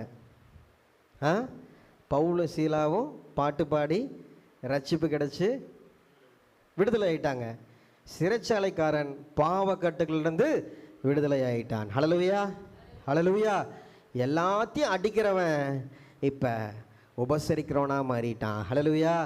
அவ்வளோ டெரராக இருந்த ஜெயிலர் என்ன பண்ணா? பவுலும் சீலாவையும் அழைத்து அவர்கள் காயங்களுக்கு கழுவினான். காயங்களை கழுவினான் என்று சொல்லி பார்க்கிறோம், உபசரித்தான் என்று சொல்லி பார்க்கிறோம். அப்போ ஒரு அற்புதமான செயல் டோட்டல் அந்த மேனோட கேரக்டரையே மாற்றிடுச்சு. ஹல்லேலூயா. ஒருவன் கிறிஸ்துவுக்குள்ளே வந்தால் பழையவைகள் ஒரே ராத்திரியில் பழையவைகள் ஒளிந்து போயிடுச்சு, எல்லாம் புது சிருஷ்டியாக மாறிச்சு. ஹல்லேலூயா. இதுதான் ஆண்டவருடைய அதிசயம். ஹல்லேலூயா. இன்றைக்கி நம்ம குடும்பம் ஒரே ராத்திரியில் அற்புதத்தை பெற்றுக்கொள்ளணும், ஒரே ராத்திரியில் நான் இந்த காரியத்தை துரிதமாக பெற்றுக்கொள்ள வேண்டும் என்றால் ஏக சிந்தை, ஏக மனதோட குடும்பமாக அனைவரும் ஜெபிக்க வேண்டும். ஹல்லேலூயா. கணவன் ஒரு காரியத்தை இனிஷியேட் சொன்னால் மனைவி முட்டுக்கட்டையாக இருக்கக்கூடாது, மனைவி சொன்னால் கணவன் முட்டுக்கட்டையாக இருக்கக்கூடாது, 2 பேரும் சொன்னால் பிள்ளைங்க ஒத்து வர மாட்டாங்க. அப்படி இல்லை, எல்லாரும் குடும்பமாக ஏக சிந்தையாக இருக்கிற போது அந்த இடத்துல அந்த ரிலம், அந்த ஆசீர்வாதத்தை நம்ம பெற்றுக்கொள்வோம். ஹல்லேலூயா. ஹல்லேலூயா. ஹல்லேலூயா. உற்சாகமாக இருக்கீங்களா? 4வது குடும்பத்திலேருந்து என்ன கற்றுக்கிட்டீங்க? உடனடி கீழ்ப்படிதல். ஹல்லேலூயா. தாமதமாக கீழ்ப்படிதல் இல்லை, உடனடி கீழ்ப்படிதல். ஹல்லேலூயா. ஹல்லேலூயா. ஆபிரகாம் ஆசீர்வதிச்சதுக்கு காரணம் என்ன?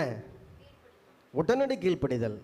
நாளைக்கு அம்பானி ஆவன்னு அவனுக்கு தெரியாது, உடனடியாக கீழ்ப்படிஞ்சான், போனால் அம்பானி ஆக்கிட்டார் ஆண்டவர். இன்றைக்கி ஆண்டவர்கிட்ட நம்ம என்ன கேட்குறோம்? அம்பானி ஆனாதான் நான் அதை செய்வேன். நீ கடைசி வரைக்கும் அம்பானி ஆக முடியாது, இம்பானி ஆக முடியாது. நீ எனக்கே செக் வைக்கிறியா? ஆண்டவர் கேட்குறார். சோதிச்சு பார்க்கக்கூடாது ஆண்டவரை. ஹல்லேலூயா. ஹல்லேலூயா. ஆண்டவருக்கு எல்லாம் தெரியும். அதனால் ஆரம்பத்துலேருந்து ஆண்டவருடைய செயல் அப்படி தான். துரிதமாக கீழ்ப்படுகிறவங்களுடைய வாழ்க்கையை ஆண்டவர் பிரகாசிச்சார், ஆசீர்வதித்தார். அதனால் பிரியமுள்ள சகோதர சகோதரி, 5வதாக ஆக்கில்லா பிரிஸ்கில்லா என்னுடைய குடும்பம். ஹல்லேலூயா. Aquila Priscilla. அந்த புதிய ஏற்பாட்டில் இந்த பெயர், கணவன் மனைவியுடைய பெயர் அடுத்தடுத்து என்ன பண்ணும்? தொடர்ச்சியாக வரும். அது என்னென்ன பெயர்? 2 குடும்பம். ஒன்று அனனியா சப்பீரால், அடுத்தது ஆக்கில்லா பிரிஸ்கில்லா. ஹல்லேலூயா. புதிய ஏற்பாட்டிலுடைய பெயர் 6 இடத்துல இணை பிரியாமல் குறிப்பிடப்பட்டுள்ளது. எப்படி பண்ணிச்சான்? இணை பிரியாமல் இருந்துச்சான். பார்த்தீங்களா? இப்போ அப்போஸ்தலர் 18ஆம் அதிகாரம் 2வது வசனத்தில் நம்ம வாசிக்கும் போது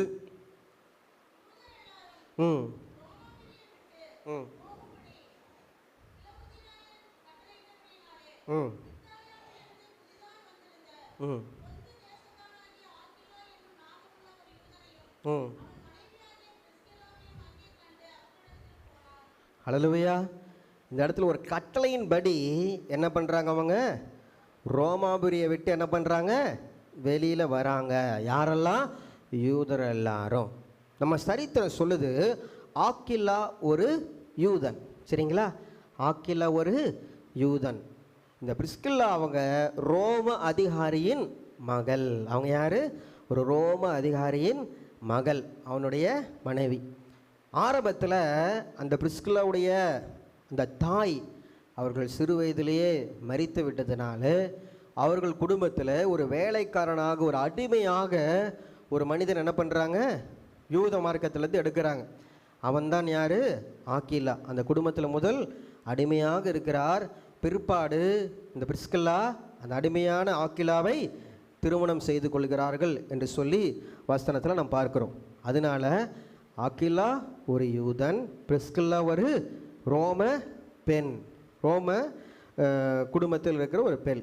அதனால தான் யூதர்கள் எல்லாரும் ரோமாபுரியை விட்டு வெளியே போகும் என்று சொல்லி கிளவுதர் ஆயன் என்ன பண்ணா? ஒரு கட்டளை இட்டோன்னே அப்போ அவங்க என்ன பண்ணுறாங்க? வெளியில் போகிறோம், வெளியில் வராங்க என்று சொல்லி நம்ம பார்க்கிறோம். ஹல்லேலூயா, ஹல்லேலூயா. அப்போ அவங்க என்ன பண்ணாங்க? வெளியே வந்துட்டாங்க. ஹல்லேலூயா, ஆமென். அந்த இடத்துல அந்த எட்டணத்துக்கு, கொரிந்து பட்டணத்துக்கு என்ன பண்ணிட்டாங்க? அவங்க வராங்க என்று சொல்லி பார்க்கிறோம். அந்த கொரிந்து பட்டணத்துக்கு அவர்கள் சென்ற பொழுது அந்த இடத்திற்கு யார் வரா? பவுல் வருகிறார். ஹல்லேலூயா. அப்போஸ்தலர் 18:1 பார்க்கும்போது, அதன் பின்பு பவுல் அத்தனை பட்டணத்தை விட்டு கொரிந்து பட்டணத்துக்கு வந்துட்டார். சரிங்களா? அப்போ புது இடம். அந்த தம்பதியர்கள் என்ன பண்ணிட்டாங்க? நல்லா ஒரு நல்ல செட்டில்டாக ஒரு ஃபேமிலியாக அந்த இடத்துல வாழ்ந்து கொண்டிருந்த அந்த ஃபேமிலி இப்போ என்ன பண்ணிட்டாங்க? புது இடம், புது தேசம். அந்த இடத்துக்கு வந்த உடனே அவர்கள் என்ன வேலை செஞ்சாங்களாம்? கூடார தொழில் செய்தார்கள் என்று சொல்லி பார்க்கிறோம். ஹல்லேலூயா, ஹல்லேலூயா.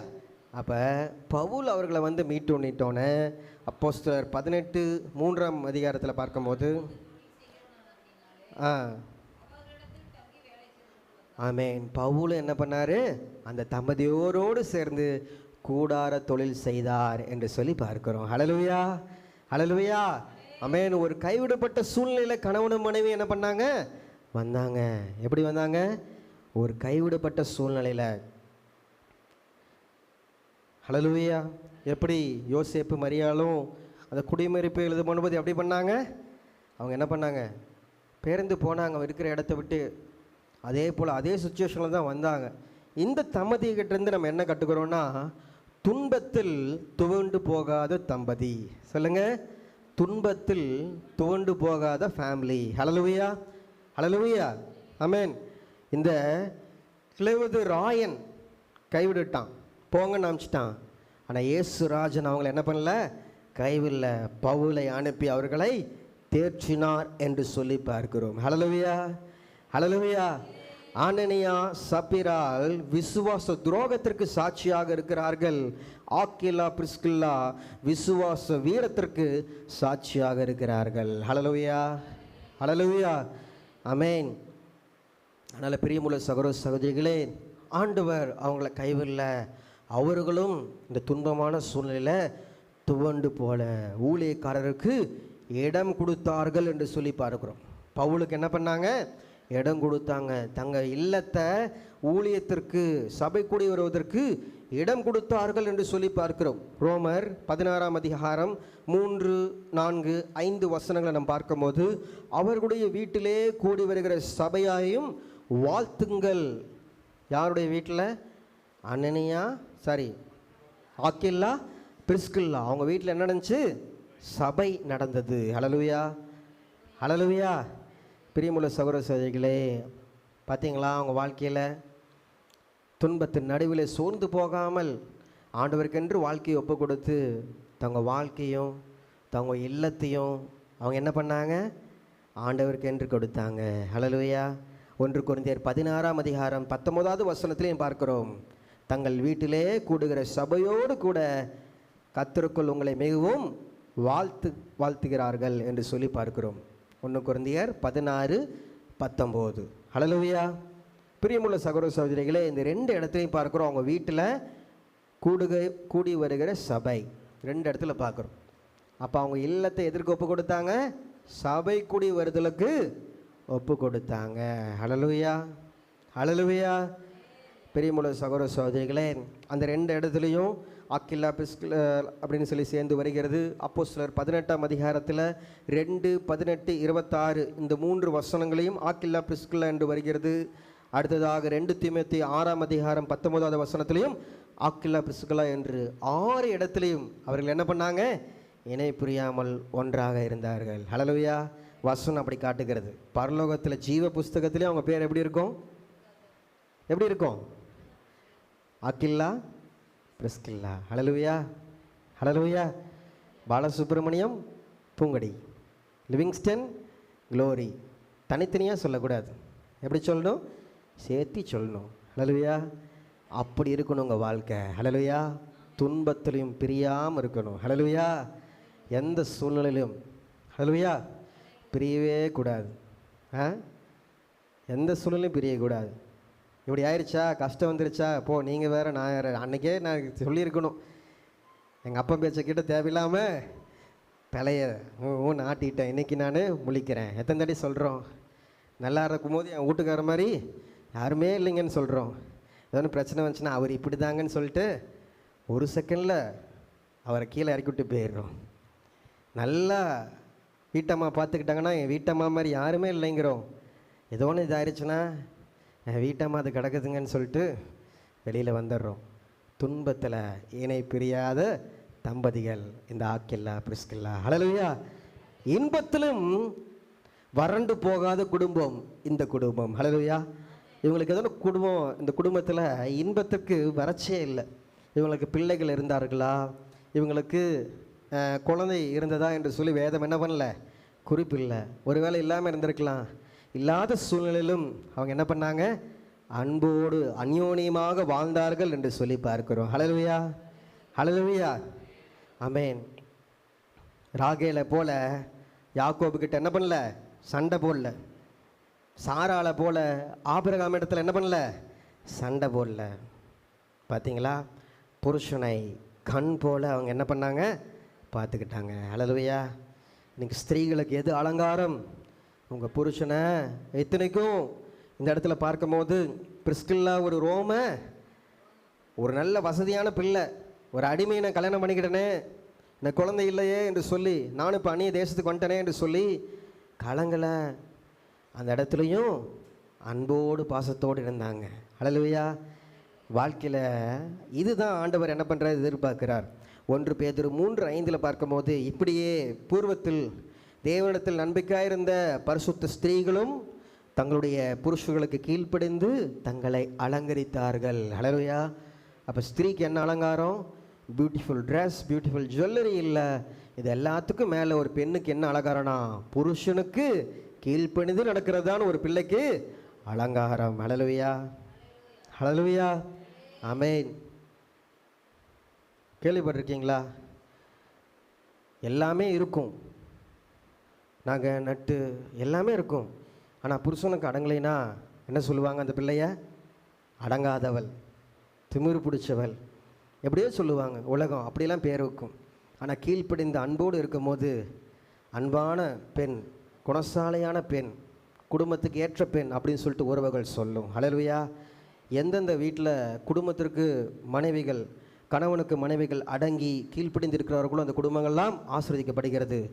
எந்தெந்த குடும்பங்களில் மனைவிகள் கணவன் பேச்சை கேட்காம தன்னிச்சையாக சுயேட்சையாக செயல்படுகிறார்களோ அந்த இடத்துல குடும்பங்கள் பிரிகிறது என்று சொல்லி பார்க்கிறோம். ஹல்லேலூயா. அதனால் புருஷர்கள் என்ன பண்ணணும்? மனைவியை இதே சகோதரிகளுக்கு கோச்சிக்கூடாது. புருஷர்கள் என்ன பண்ணணும்? இதெல்லாம் நீங்கள் சொல்லலாம், நீ கல்யாணம் பண்ணி பாடுற அப்போ தான்டா உனக்கு தெரியும், நீ சொல்லலாம். இப்போ சும்மா இப்போ சொல்ல, அதனால் சொல்கிறேன்னா காமனாக சொல்கிறேன் உங்களுக்கு, கேள்விப்பட்ட விஷயத்தை வச்சு. அதனால் ரெண்டுமே பேலன்ஸாக போயிட்டேன்னு இல்லை, பிரச்சனை இல்லை. அதனால் வசனம் ஆண்களுக்கும் இருக்குது, பெண்களுக்கும் இருக்குது. அதனால் வலதுக்கரை மாதிரி இருக்கணும். அந்த இடத்துல நான் பார்க்கும்போது ராகலோட கடைசி பையனுக்கு பெனனி அப்படின்னு சொல்லிட்டு பேர் வச்சா. ஏன் வருத்தத்தில் கஷ்டத்தில் இந்த பையனை பெற்றுட்டேனே அப்படின்னு சொல்லிட்டு. உடனே யாக்கோப் என்ன பண்ணுறாரு, வலதுகரத்தின் மகன் என்று சொல்லி பென்யமீன் அப்படின்னு சொல்லிட்டு என்ன பண்ணுறாரு, பெயரை வைக்கிறார். பென்யமீன் என்றால் வலதுகரத்தின் மகன்.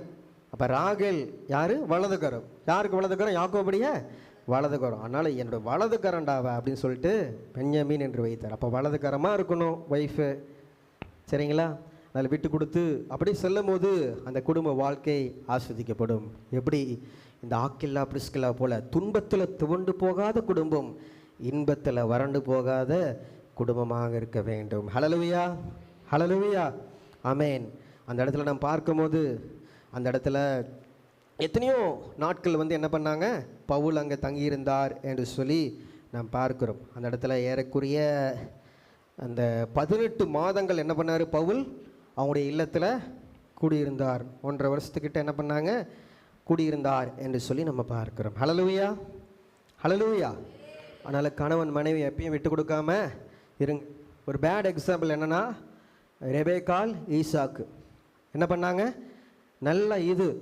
நல்ல அந்யோன்யமாக தேர்ந்தாங்க. அன்னைக்கு தாயை இழந்த ஈசாக்குக்கு ரெபேக்காள் ஒரு நல்ல துணையாக வந்தாள். சின்ன வயசுலேயே கல்யாணம் ஆன புதுசுலேயே ஆண்டவர் சொல்லிட்டார், உன் பிள்ளைகள் இப்படி தான் இருக்குன்னு சொல்லிட்டு. வளரும் போது பார்ஷாலிட்டி பார்த்தாங்க. அப்போ ஒரு பையன், அம்மா ஒரு பையன். ஆசீர்வாதம் பண்ணுற நேரத்தில் வரும்போது 2 பேரும் தனித்தனியாக என்ன பண்ணாங்க, டிசைட் பண்ணாங்க. அன்னைக்கு மட்டும் ஃபேமிலியாக டிஸ்கஸ் பண்ணியிருந்தாங்கன்னா இந்த பிரச்சனை வந்திருக்காது. ஹல்லேலூயா. அப்போ ஆண்டவர் ஒரு சில காரியங்களை சொன்னாங்கன்னா நீங்கள் ஃபேமிலியாக டிஸ்கஸ் பண்ணணும். ஹல்லேலூயா. அப்படி டிஸ்கஸ் பண்ணி நீங்கள் செய்கிற எல்லா காரியத்திலையும் நல்ல ஆசீர்வாதம் உண்டு. ஹல்லேலூயா, ஹல்லேலூயா, ஆமென். அந்த இடத்துல நான் பார்க்கும்போது திருவசனத்தில் தேறின குடும்பமாக இருந்தாங்க. ஹல்லேலூயா. பவுல் கூட இருந்து இன்பத்தில் துன்பத்தில் எல்லாத்துலேயும் கூட இருந்தாங்க. வசன ஜீவியத்திலும் வளர்ந்த குடும்பமாக இருந்தாங்க. ஹல்லேலூயா. வாசிங்களேன், அப்போஸ்தலர் 18ஆம் அதிகாரம் 24, 25, 26. அப்பொழுது அலெக்சாந்திரிய பட்டணத்தில் பிறந்தவனும் சாதுரியவானும் வேதாகமங்களில் வல்லவனுமான அப்பல்லோ என்னும் பெயர் கொண்ட ஒரு யூதன். யாரு? அப்பல்லோ, ஒரு பெரிய ஆளு. எபேசு பட்டணத்துக்கு வந்தான். அவன் கர்த்தருடைய மார்க்கத்திலே உபதேசிக்கப்பட்டு யோவான் கொடுத்த ஸ்நானத்தை மாத்திரம் அறிந்தவனாய் இருந்து ஆவியில் அனுள்ளவனாய் கர்த்தருக்கு அடுத்தவைகளை திட்டமாய் போதகம் பண்ணி கொண்டு வந்தான். அவன் ஜெப ஆலயத்தில் தைரியமாய் பேசத் தொடங்கின போது ஆக்கில்லாவும் பிரிஸ்கில்லாவும் அவன் பேசுகிறதை கேட்டு அவனை சேர்த்து கொண்டு தேவனுடைய மார்க்கத்தை அதிக திட்டமாய் அவனுக்கு விவரித்து காண்பித்தார். ஹல்லேலூயா. திட்டமாய் அறிவித்தார் அப்பல்லோ. இவங்க என்ன பண்ணாங்க, அதிக திட்டமாய் என்ன பண்ணாங்க, அறிவித்தார்கள். ஹல்லேலூயா. அப்போ பாஸ்டருக்கே சத்தியத்தை சொன்ன கப்புள்ஸ் யாரு? Aquila, Priscilla. ஹல்லேலூயா. இன்றைக்கி நம்முடைய வாழ்க்கை நீங்கள் ஃபேமிலியாக நீங்கள் டைம் ஸ்பெண்ட் பண்ணும்போது ஒரு சாப்டர், ஒரு நபரை நீங்கள் என்ன பண்ணிக்கோங்க, இன்றைக்கி எக்ஸாம்பிளாக எடுத்துக்கோங்க. அதை டிஸ்கஸ் பண்ணுங்கள் உங்கள் ஃபேமிலியில், உங்கள் ஃபேமிலி பிளேயரில். ஹல்லேலூயா. அப்போ தான் சத்தியத்தில் நீங்கள் என்ன பண்ண முடியும், வளர முடியும். ஹல்லேலூயா. புரிஞ்சு கொண்டீங்களா? அதனால் அவங்க எப்படி இருந்தாங்க, ரோமர் 16:3-4 பார்க்கும்போது அவர்கள் தன் பிராணனுக்காக தங்கள் கழுத்தை கொடுத்தார்கள். ஹல்லேலூயா. ஊழியத்திற்காக, தேவனுடைய ஜனத்திற்காக தங்களுடைய கழுத்தை கொடுத்தாங்க. ஹல்லேலூயா. இன்றைக்கி குடும்பங்கள் சபைக்கு ஊழியத்திற்கு கழுத்தை கொடுக்கறதுனா என்ன, சாக்ரிஃபைஸ் பண்ணுற குடும்பமாக இருக்கணும். நோ நான் வரமாட்டேன், என் பிள்ளைங்க வரமாட்டாங்க, என் மனைவி வரமாட்டான், என் ஹஸ்பண்ட் வரமாட்டான், அப்படி இல்லை.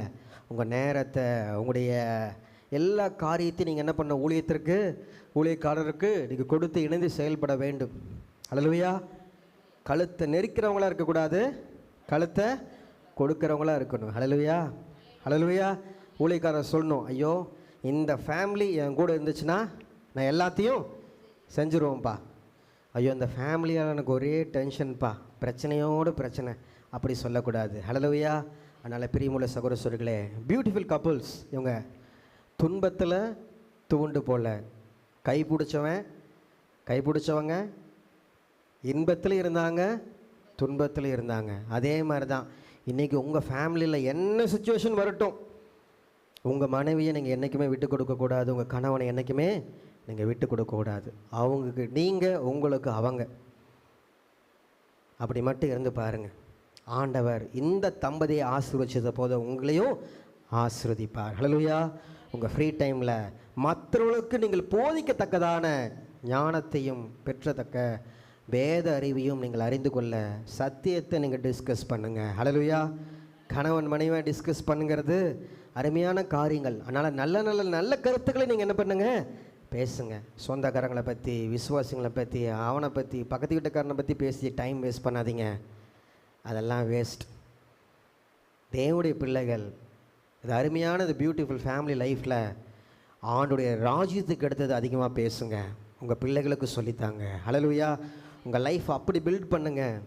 அப்போ உங்கள் லைஃப் ஆசீர்வாதமான லைஃபாக அமையும். நம்ம அப்படி இப்படின்னு பேசுகிறனால தான் வீட்டில் என்ன ஆகுது, பிரச்சனை வருது. மற்ற தேர்ட் பர்சன் யாரையும் பற்றி பேச வேண்டாம். தேவனுக்கு அடுத்த காரியங்களை பற்றி எப்பயுமே உங்கள் குடும்பத்தில் துணிக்கட்டும். பிரச்சனையே வராது. எனக்கு இந்த கருத்து தோணுச்சுங்க, எனக்கு இது தோணுச்சுங்க, 2 பேரும் பேசுங்க, எழுதி வைங்க, பிறருக்கு ஊழியம் செய்யுங்க. ஹல்லேலூயா. ஹல்லேலூயா. ஒன்று 3 குடும்பம் பார்த்துடலாமா?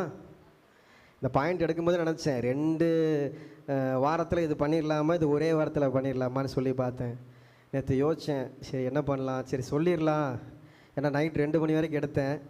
ஆனால் நானும் உங்களுக்கு என்ன பண்ணிடுறேன், இப்போ சொல்லி முடிச்சிட்றேன். சரிங்களா? கொஞ்சம் நம்ம பேர் பண்ணிக்கலாம். அடுத்தது ஃபெலிக்ஸ் துர்சில்லால் குடும்பம். 6வது சொல்லுங்கள். ஃபெலிக்ஸ் துர்சில்லால் சொல்லுங்கள். ஃபெலிக்ஸ் துர்சில்லால். ஆமென். இந்த குடும்பத்திலேருந்து என்ன கற்றுக்க போகிறோன்னா, இவங்க ஒரு ராஜரீக குடும்பம். யாருன்னா ஒரு அத்தாரிட்டியில் இருக்கிறவங்க. ஹல்லேலூயா. ஆமென். பவுல் கடைசி நாட்களிலே நம்ம பார்க்கும்போது 3 அதிகாரிகளுக்கு முன்பாக பவுல் என்ன பண்ணார், விசாரணைக்காக ஒப்பு கொடுக்கப்பட்டார். அதில் முதலாவது ஃபெலிக்ஸ் என்பவர் இடத்துல என்ன பண்ணார், அவர் ஒப்பு கொடுக்கப்பட்டார். அந்த சேனாதிபதி கிட்ட, அந்த அதிகாரி கிட்ட என்று சொல்லி நம்ம பார்க்கிறோம். ஹல்லேலூயா. ஆமாம். அந்த காலத்தில் ரோம அரசாங்கத்தில் தலைமை அலுவலகமாக இருந்தது இந்த செசரியாவில் இருந்துச்சு. அந்த இடத்துல நம்ம பார்க்கும்போது யூதேயாவுக்கு சேனாதிபதியாக நியமிக்கப்பட்டவன் தான் யார், ஃபெலிக்ஸ். ஃபெலிக்ஸ் யாருக்கு சேனாதிபதி, யூதேயாவுக்கு சேனாதிபதியாக இருந்தார். இந்த ஃபெலிக்ஸோட வாழ்க்கையில் இங்கே பார்க்கும்போது அவருடைய வாழ்க்கை ஒரு அடிமையாக என்ன பண்ணது, தொடங்கினது என்று சரித்திரம் சொல்கிறது. ஃபெலிக்ஸ் தன்னுடைய சகோதரன் பல்லாஸ், நீரோ மன்னனுக்கு ரொம்ப நெருக்கமானவன் இந்த பல்லாஸ். அவனோடு நன்றாக அறிமுகமானவன் தான் அவனுடைய சகோதரன் பல்லாஸ். அவருடைய பல்லாசுடைய உதவியினால், தயவினால் நீரோ மன்னனிடம் என்ன பண்ணார், தயவை பெற்று அடிமையாக இருந்த ஃபெலிக்ஸ் என்ன பண்ணார், அவர் சேனாதிபதியாக, தேசாதிபதியாக மாறினார் என்று வரலாறு கூறுகிறது. ஹல்லேலூயா. அவர் அந்த அதிபதியாக மாறின பிறகு பல தீமையான காரியங்கள் என்ன பண்ணாராம், செய்தாராம். ஹல்லேலூயா. ஃபெலிக்ஸ் என்கின்ற பெயருக்கு செழிப்பானவன், மகிழ்ச்சியாய் களி கூறுபவன் அப்படின்னு சொல்லி அர்த்தமா. எப்பொழுதும் சந்தோஷமாக இருக்கிறவன், களி கூறுவன், செழிப்பை நாடுகிறவன் என்று பொருள். நான் பார்க்குறோம்ல, அந்த இடத்துல கனம் புரிந்த ஃபெலிக்ஸே என்று சொல்லி அப்போஸ்தலர் 24, 2, 3 அந்த வசனங்களை பார்க்கும்போது அது வஞ்ச புகழ்ச்சி அணிய மாதிரி சொல்லுவாங்க. அவ்வளோ கனம் புரிந்தவர்லாம் என்ன ஃபெலிக்ஸு இல்லை. அவர் மிகவும் எப்படி இருந்தான்னா, சிற்றின்பத்தையும் புகழ்ச்சியும் இன்பத்தையும் பேருக்கேற்ப மகிழ்ச்சியாக வாழணும், எல்லா இச்சைகளையும் அனுபவிக்க வேண்டும் என்று சொல்லி அப்படி வாழ்ந்த ஒரு நபர் தான் யார், இந்த தேசாதிபதி ஃபெலிக்ஸ் என்று சொல்லி பார்க்கிறோம். ஹல்லேலூயா. இவர் 3 திருமணத்தை செய்தாராம். எத்தனை திருமணம் செய்தார் அவர்? 3 திருமணம் செய்தார். முதல் மனைவி பெயரை வந்து குறிப்பில்லை. 2ஆம் மனைவி பெயர் வந்து கிளியோபட்ரா அப்படின்னு ஒரு உலகளி இருந்தால அவளுடைய பேத்தி தான் 2ஆம் மனைவியாம். 3ஆம் மனைவி தான் இந்த துர்சில்லால் என்று சொல்லி நாம் பார்க்கிறோம். இந்த துர்சில்லால் யாருன்னா, ஏரோது ராஜாவின் பேத்தி. யாருன்னா, பெரிய ஏரோது. ஆண்டவராக இயேசு கிறிஸ்து பிறக்கும் போது ஒரு பெரிய ஏரோது இருந்தான்ல, குழந்தைங்களெல்லாம் கொலை செய்ய வேண்டும் என்று சொன்னார்ல, அந்த ஏரோதுடைய பேத்தி தான் இந்த துர்சில்லால். பார்த்தீங்களா? அந்த இடத்துல பார்க்கும்போது இந்த துர்சில்லால் யாருடைய மகள் என்றால், பெரிய ஏரோதுடைய பேத்தி. முதலாம் அகிரிப்பாவுடைய மகள். முதலாம் அகிரிப்பா. யார் முதலாம் அகிரிப்பா? யாக்கோபை கொலை செய்தது, பேதுருவை சிறைச்சாலையில் தள்ள அந்த ராஜா முதலாம் அகிரிப்பா. அவருடைய 3 பிள்ளைங்க. அவளை 3வது மகள் தான் துருசில்லாள் என்று சொல்லி பார்க்கிறோம். ஹல்லேலூயா. ஃபெலிக்ஸ் ஒரு சிற்றின்ப ஆசை உடையவனாக இருந்தான் என்று சொல்லி நாம் பார்க்கிறோம். அந்த இடத்துல துருசில்லாளுடைய வாழ்க்கையுடைய ஹிஸ்ட்ரி பார்க்கும்போது அவளை பற்றி என்ன சொல்கிறாங்கன்னா, ஃபெலிக்ஸ் வந்து 2வது கணவனா. யாருக்கு? துருசில்லாளுக்கு. அந்த ரோமன் ஹிஸ்ட்ரி அதெல்லாம் நம்ம பார்க்கும்போது ரொம்ப வித்தியாசமாக இருக்கும். இப்படிலாம் இருந்தானுங்களா கல்யாணம் கட்டிட்டு அப்படின்னு சொல்லிட்டு அப்படி இருக்கும். அப்போ துருசில்லா 20 வயசு ஃபெலிக்ஸை கட்டும் போது. இப்போ 2வது கணவன். இப்போ 1வது கணவன் யாருன்னா, அந்த அமேசான் நாட்டு அரசனான ஜீசஸ். அவர் தான் முதல் கணவன் என்று சொல்லி வரலாற்று சான்றுகள் கூறுகிறது.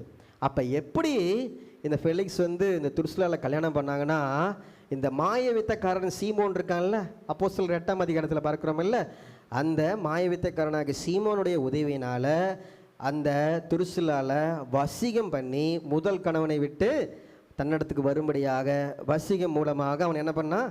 இழுத்து கொண்டான், சேர்த்து கொண்டான் என்று சொல்லி பார்க்கிறோம். ஏனால் துருசில்லாள் ஒரு பேரழகி, அழகான பெண். அவளை எப்படியோ அடைந்து விட வேண்டும் என்று சொல்லி வந்தான்.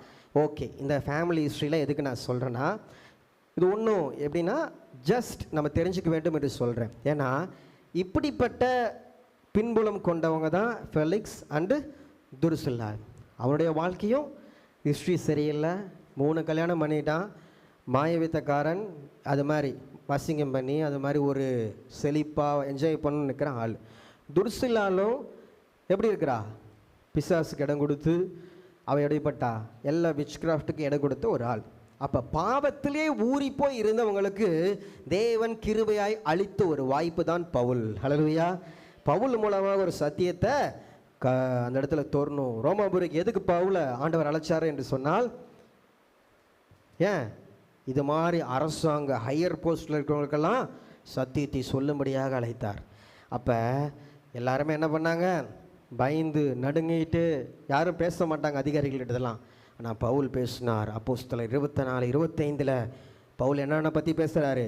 நீதியையும் இச்சையடக்கத்தையும் இனிவரும் நியாய தீர்ப்பையும் குறித்து பேசுகையில் ஃபெலிக்ஸ் பயமடைந்து, அப்பொழுது நீ பேசாமல் போகலாம், எனக்கு சமயமான போது உன்னை அழைப்பேன் என்று சொல்லிட்டார். ஹல்லேலூயா. அரசாங்க அதிகாரிகிட்ட நீதி குறித்து இச்சையடக்கத்தை குறித்து ஒரு நல்ல சத்தியத்தை சொல்லிட்டார். சொல்ல வேண்டிய இடத்துல பார்த்தீங்களா? நீதினா என்ன? நியாயப்பிரமாணம். இச்சையடக்கம்னா நீங்கள் செய்கிறதெல்லாம் பாவம், தப்பு, பிறருடைய மனைவியை நீங்கள் இச்சிக்கக்கூடாது என்று சொல்லிலாம் அழகாக சொல்லி தந்திருக்காங்க. அப்புறம் இனி வரும் நியாய தீர்ப்பு. ஃபெலிக்ஸு, நீ எல்லாமே தப்பு செஞ்சுட்ட, பிற்பாடு என்ன இருக்குது? நியாய தீர்ப்புன்னு ஒன்று இருக்குது அப்படின்னு சொல்லிட்டு எல்லாத்தையும் சொல்லியிருக்கிறாங்க. இதை கேட்கும் போதே ஃபெலிக்ஸுக்கு என்னாச்சு? பயம் வந்துருச்சு. பார்த்தீங்களா? பிரியமுள்ள சகோதர சகோதரிகளே, அந்த நாளில் ஒரு ரட்சிப்பின் வாய்ப்பு என்ன பண்ணுது அவங்களுக்கு? வந்தது. அவங்க என்ன பண்ணாங்க? நாளைக்கு ரட்சிக்கப்பட்டுக்கலாம், நான் அப்புறம் கூப்பிட்றேன்னு சொல்லிட்டு உதாசீனப்படுத்தி விட்டார்கள். ஹல்லேலூயா. ஹல்லேலூயா. பிரியமுள்ள சகோதர சகோதரிகளே, இந்த வாழ்க்கையின் மூலமாக, இவருடைய வாழ்க்கையின் மூலமாக நம்ம என்ன தெரிஞ்சுக்கிறோம்? அவன் என்ன பண்ணான்? பவுல்கிட்டேருந்து காசு எதிர்பார்த்தான். அப்போஸ்தலர் 24:26 பார்க்கும்போது, மேலும் அவன் பவுலை விடுதலை பண்ணும்படி தனக்கு அவன் பணம் கொடுப்பார் என்று நம்பிக்கை உள்ளவனாய் இருந்தான். ஹல்லேலூயா. பார்த்தீங்களா? பவுல் எனக்கு ஒரு பெரிய ஊழியக்காரரு, காசு என்ன பண்ணுவார்? நம்மளுக்கு தருவார் என்று சொல்லிலாம் நினச்சான். இன்றைக்கி இருக்க ஊழியக்காரங்கள் எங்கே போகிறாங்க? அங்கே இங்கே எங்கெங்கேயோ போகிறாங்க. ஏதோ ஒரு மாட்டிக்கிட்ட என்ன பண்ணிடலாம்? லாயருக்கு காசு கொடுத்து வெளியில் வந்துடலாம். ஆனால் அப்படி தான் நினச்சிருப்பான் போல். ஆனால் அந்த இடத்துல அப்படி இல்லை. பவுல் வேத வசனத்தை சாட்சி என்ன பண்ணார்? சொன்னார் அதிகாரிகள் இடத்துல. ஹல்லேலூயா. ஹல்லேலூயா. ஃபெலிக்ஸுடைய நிலைமையை பாருங்கள், எவ்வளோ பரிதாபம். சிற்றின்பத்தில், ஆசையில் இப்போல்லாம் இருந்த ஒரு சேனாதிபதி கிறிஸ்துவின் அன்பு வந்தாலும் அவர் ஏற்றுக்கொள்ள. இன்றைக்கி நம்முடைய வாழ்க்கையில் சில கடிந்து கொள்ளுதல், சில காரியங்களை சுட்டி காட்டுறாங்கன்னா நம்ம அந்த பாவமான வாழ்க்கையை விட்டு மனம் திரும்புகிறோமா இல்லை தள்ளி விடுகிறோமா? இந்த தம்பதிகள் என்ன பண்ணாங்க? ஒரு நல்ல வாய்ப்பு, பவுலின் பிரசங்கத்தை கேட்டு ரட்சிக்கப்பட்டிருக்கலாம், ஆனால் அவங்க ரட்சிக்கப்படல. பெரியமுள்ள சகோதர சகோதரிகளே, ஃபெலிக்ஸ் சந்தோஷமானவன். உலக காரியத்தை சந்தோஷமா என்ன, ஏசப்பட வார்த்தை சந்தோஷமா இல்லை. துர்சில்லால் பனித்துளியில் நிறைந்தவள் என்று பொருள். தேவனுடைய வார்த்தை பனித்துளியை போல இறங்குகிறது என்று சொல்லி உபாகம் புஸ்தகத்தில் பார்க்குறோம். ஆனால் தேவனுடைய வார்த்தையை அவங்க பனித்துளியாக எண்ணல. பார்த்தீங்களா? அவங்க வாழ்க்கை பரிதாபமாக முடிஞ்சிச்சு. நான் பார்க்கும்போது யோசிப்பஸ் அப்படின்னு ஒரு ஆசிரியர், சரித்திர ஆசிரியர், நீங்கள் நெட்டில் போட்டால் வரும் யோசிஃபஸ். அவர் தான் என்ன பண்ணார்? அந்த காலத்தில் வாழ்ந்தவர். அவர் தான் அந்த வரலாற்று சான்றுகள் சொல்கிறாரு. பிற்காலத்தில் 40 வயது இருக்கும்போது துர்சில்லால் என்ன பண்ணால், அவளும் அவருடைய மகனும் எரிமலையில் என்ன பண்ணாங்க? மாட்டி மரித்து போனார்கள் என்று சொல்லி நம்ம பார்க்குறோம் வரலாற்றில். அதனால் பிரியமுள்ள சகோதர சகோதரிகளே, சத்தியம் எல்லா மனிதர்களுக்கும் ஆண்டவர் என்ன பண்ணுறாரு? இலவசமாய் தருகிறார். அன்றைக்கி அவளுக்கும் அந்த சத்தியம் அறிவிக்கப்பட்டது. இன்றைக்கி அந்த குடும்பத்தை போல் நாமும் சத்தியத்தை ஏனோ தானே நினச்சிட்டு நாளைக்கு கடைப்பிடிக்கிறேன் அப்படின்னு சொல்லிட்டு நீங்கள் போஸ்ட்போன் பண்ணாதீங்க. ஒரு பாவத்தை குறித்து, நியாயத்தையும் இச்சையடக்கத்தையும் நியாயத்திருப்பையும் குறித்து வருகிற சத்தியம் கடினமாக தான் இருக்கும். அதை உடனேயாக கேட்டு கீழ்ப்படிங்க, ஆண்டவர் உங்களை ஆசீர்வதிப்பார். ஹல்லேலூயா. புரிஞ்சுக்கிட்டீங்களா? அடுத்து 7வது அகிரிப்பா பெர்னிக்கையாள். யார்? அகிரிப்பா பெர்னிக்கையாள். இவங்க ஒரு குடும்பம்னு சொல்ல முடியாது, இவங்க குடும்பம் மாதிரி இருந்தவங்க, கள்ள குடும்பம் என்று சொல்லி நம்ம பார்க்கலாம். இவங்களுடைய ஹிஸ்ட்ரி கேட்டிங்கன்னா உங்களுக்கு ரொம்ப ஆக்வர்டாக இருக்கும். நான் பார்க்கும்போது அப்போஸ்தலர் 25ஆம் அதிகாரம் 13வது வசனத்தில் நான் பார்க்கும்போது, சில நாள் சென்ற பின்பு அகிரிப்பா ராஜாவும் பெர்னிக்கையாளும் பெஸ்துவை கண்டுகொள்ளும்படி செசரியாவுக்கு வந்தார்கள். ஹல்லேலூயா. அவங்க அகிரிப்பா ராஜாவும் பெர்னிக்கையாலும் பெஸ்துவை கண்டுகொள்ளும்படியாக சேர்ந்து வந்தாங்க என்று சொல்லி பார்க்குறோம். நிறைய இடங்களில் பார்க்கும்போது அவங்க சேர்ந்து வந்தார்கள் என்று சொல்லி பார்க்கிறோம். ஆனால் அவர்கள் கணவன் மனைவி அல்ல. இந்த இடத்துல பார்க்கும்போது பவுல் 3 அதிகாரிகளை பார்த்தாங்க என்று சொன்னேன். முதலாவது அதிகாரி யார்? இப்போ நம்ம பார்த்தோம்ல, ஃபெலிக்ஸ். 2வது யார்? பெஸ்து. 3வது யார்? அகிரிப்பா. அந்த அகிரிப்பாவை தான் நம்ம என்ன பண்ணுறோம்? நம்ம இப்போ தியானிக்க போகிறோம். ஹல்லேலூயா. இந்த அகிரிப்பாவை என்ன சொல்லுவாங்க? 2ஆம் அகிரிப்பா என்று சரித்திரம் என்ன பண்ணுது? சொல்லுகிறது. யார் இவர்? ஏரோது வம்சத்தின் கடைசி அரசன் என்று சொல்லி பார்க்கிறோம். ஏரோது என்பது ஒரு தனிப்பட்ட நபரின் பேர் அல்ல, ஒரு வம்சத்தின் ஒரு பார்வோன். எப்படி இருந்தான்? எல்லாத்துக்கும் பார்வோனே பேர் வைப்பாங்க. அது மாதிரி ஏரோது என்பது ஒரு வம்சத்தின் பெயர். அப்போ இந்த 2ஆம் அகிரிப்பா நம்ம பார்க்கிறோம். இந்த இவர்கள் யார்? இவங்களுடைய ஹிஸ்ட்ரி நம்ம பார்க்கும்போது, இந்த பெர்னிக்கையாள் அவளை வச்சு கூட நம்ம பார்க்கலாம். இந்த பெர்னிக்கையாள் யாருன்னா, 1ஆம் அகிரிப்பாவின் 2வது மகள் என்று சொல்லி வரலாறு, 3வது மகள் என்று சொல்லி வரலாறு கூறுகிறது. ஹல்லேலூயா. இதுக்கு முன்னாடி துர்சில்லால பார்த்தோம். 1ஆம் அகிரிப்பாவுடைய எத்தனாவது பிள்ளை? அவ 3வது பிள்ளை. 3வது பிள்ளை. இந்த பெர்னிக்கையாள் யார்? 2வது மகள். சரிங்களா? அப்போ வந்து அக்கா தங்கச்சி. இந்த பெர்னிக்கையாளும் யார்? துர்சில்லாலும் அக்கா தங்கச்சிங்க. சரிங்களா? அதை மட்டும் நீங்கள் நினச்சிக்கோங்க. நிறைய நினச்சா நம்மளுக்கு வந்து கன்ஃபியூஸ் ஆகிரும். அப்போ இந்த சகோதரிய, இந்த பெர்னிக்கையுடைய வாழ்க்கையும் எப்படின்னா, அவளுக்கும் பல கணவர்கள். பார்த்தீங்களா? முதலாவது பார்க்கும்போது அந்த இடத்துல மார்க்கஸ் என்கின்ற ஒரு ஆளை பெர்னிக்கையில் என்ன பண்ணுறாங்க? திருமணம் செய்கிறாங்க. அடுத்தது பிற்பாடு சார்ல்சஸ் நாட்டின் அரசனானிய ஏரோதை திருமணம் செய்கிறாங்க. அப்புறம் தன்னுடைய மாமனாகிய ஏரோதை அவங்க திருமணம் செய்து பிற்பாடு அந்த ஏரோது தன்னுடைய மாமன் ஏரோது மரித்தவுடன் தன் சொந்த சகோதரனாகிய அகிரிப்பாவோடு தகாத உறவில் இருந்தாங்க என்று சொல்லி அந்த ஊர் மக்கள் பேசினார்கள் என்று சொல்லி சரித்திர சான்று சொல்கிறது. அப்போ இவங்க அகிரிப்பா, ஏரோது என்பவனும் பெர்னிக்கையாளும் தகாத உறவில் என்ன பண்ணாங்க? இருந்தாங்க. எப்படின்னா, அக்கா அண்ணன், சகோதரன், சரியா? தங்கச்சி அண்ணன், அது மாதிரி அண்ணன் தங்கச்சி, அக்கா தம்பி, அது மாதிரி உறவு. சொந்த உறவு. அந்த உறவுக்குள்ளே என்ன பண்ணாங்க? தகாத உறவில் இருந்தாங்க என்று சொல்லி பார்க்கிறோம். தொடர்ந்து நிறைய காரியங்கள் இருக்குது. இந்த அகிரிப்பா இறந்த பிறகு கூட அவங்க என்ன பண்ணாங்க? இன்னொருத்தையும் போல்மேன் என்பவனை என்ன பண்ணாங்க? திருமணம் முடிச்சாங்க. அப்போ ஏறக்குறைய ஒரு 4 புருஷர்கள் என்ன பண்ணாங்க? அவங்க மாற்றி விட்டார்கள் என்று சொல்லி பார்க்கிறோம். இப்படிப்பட்ட ஒரு ஹிஸ்ட்ரி உள்ள அந்த பெண், இந்த அகிரிப்பா, அவர்களை தேவன் சந்திக்கும்படியாக பவுலை அனுப்புகிறார். ஹல்லேலூயா, ஹல்லேலூயா. எந்த மனுஷனையும் பிரகாசிக்கிற மெய்யான ஒளி தான் அந்த ஒளி என்று சொல்லி பார்க்கிறோம். அப்போ இது மாதிரி ஜனங்கள் மத்தியில் ஊழியம் செய்ய வேண்டும் என்று சொல்லி தான் பவுலை தேவன் தெரிந்து கொண்டு அனுப்பினார். அந்த இடத்துல நிறைய காரியங்களை அவர் பேசுகிறார். அப்போஸ்தலர் 26-27 பார்க்கும்போது, அகிரிப்பா ராஜாவே, தீர்க்கதரிசிகளை விசுவாசிக்கிறீர்களா? விசுவாசிக்கிறீர் என்று அறிவேன் என்றார். ஹல்லேலூயா. பவுல் சொல்லுகிறார் அப்போ. ஏன்னா அந்த அகிரிப்பா ராஜா நியாயப்பிரமாணத்தை நன்கு அறிந்தவனாக இருந்தான். அதனால தான் நீங்கள் விசுவாசிகள் எனக்கு தெரியும் அப்படின்னு சொல்லிட்டு பவுல் சொல்கிறார். இப்போ இதெல்லாம் தெரிஞ்சிருந்தும் அவர் இயேசு என்ன பண்ணல?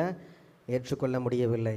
28வது வசனத்தில் கூட நாம் பார்க்கும்போது அந்த அகிரிப்பா சொல்கிறான் பவுலை நோக்கி, நான் கிறிஸ்தவனாவதற்கு கொஞ்சம் குறைய நீ என்னை சம்மதிக்க பண்ணுகிறாய்.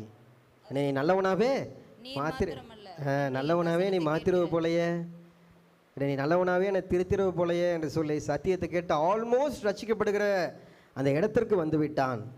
ஆனால் அவனுடைய உள்ளம் ஒப்பு கொடுக்கவில்லை. ஹல்லேலூயா. அந்த இடத்துல பார்க்கும்போது அப்போஸ்தலர் 25-23 வசனத்தை வாசிங்களேன். மறுநாளிலே 25, அப்போஸ்தலர் 25-23. ம் ம் ம் ம் ம் உடனே பெஸ்தனுடைய கட்டளையின்படி பவுல் கொண்டு வரப்பட்டான். இந்த இடத்துல என்ன நம்ம பார்க்கிறோம்? மறுநாளில் அகிரிப்பாவும் பெர்னிக்கேலும் ஆடம்பரத்துடனே வந்தாங்க.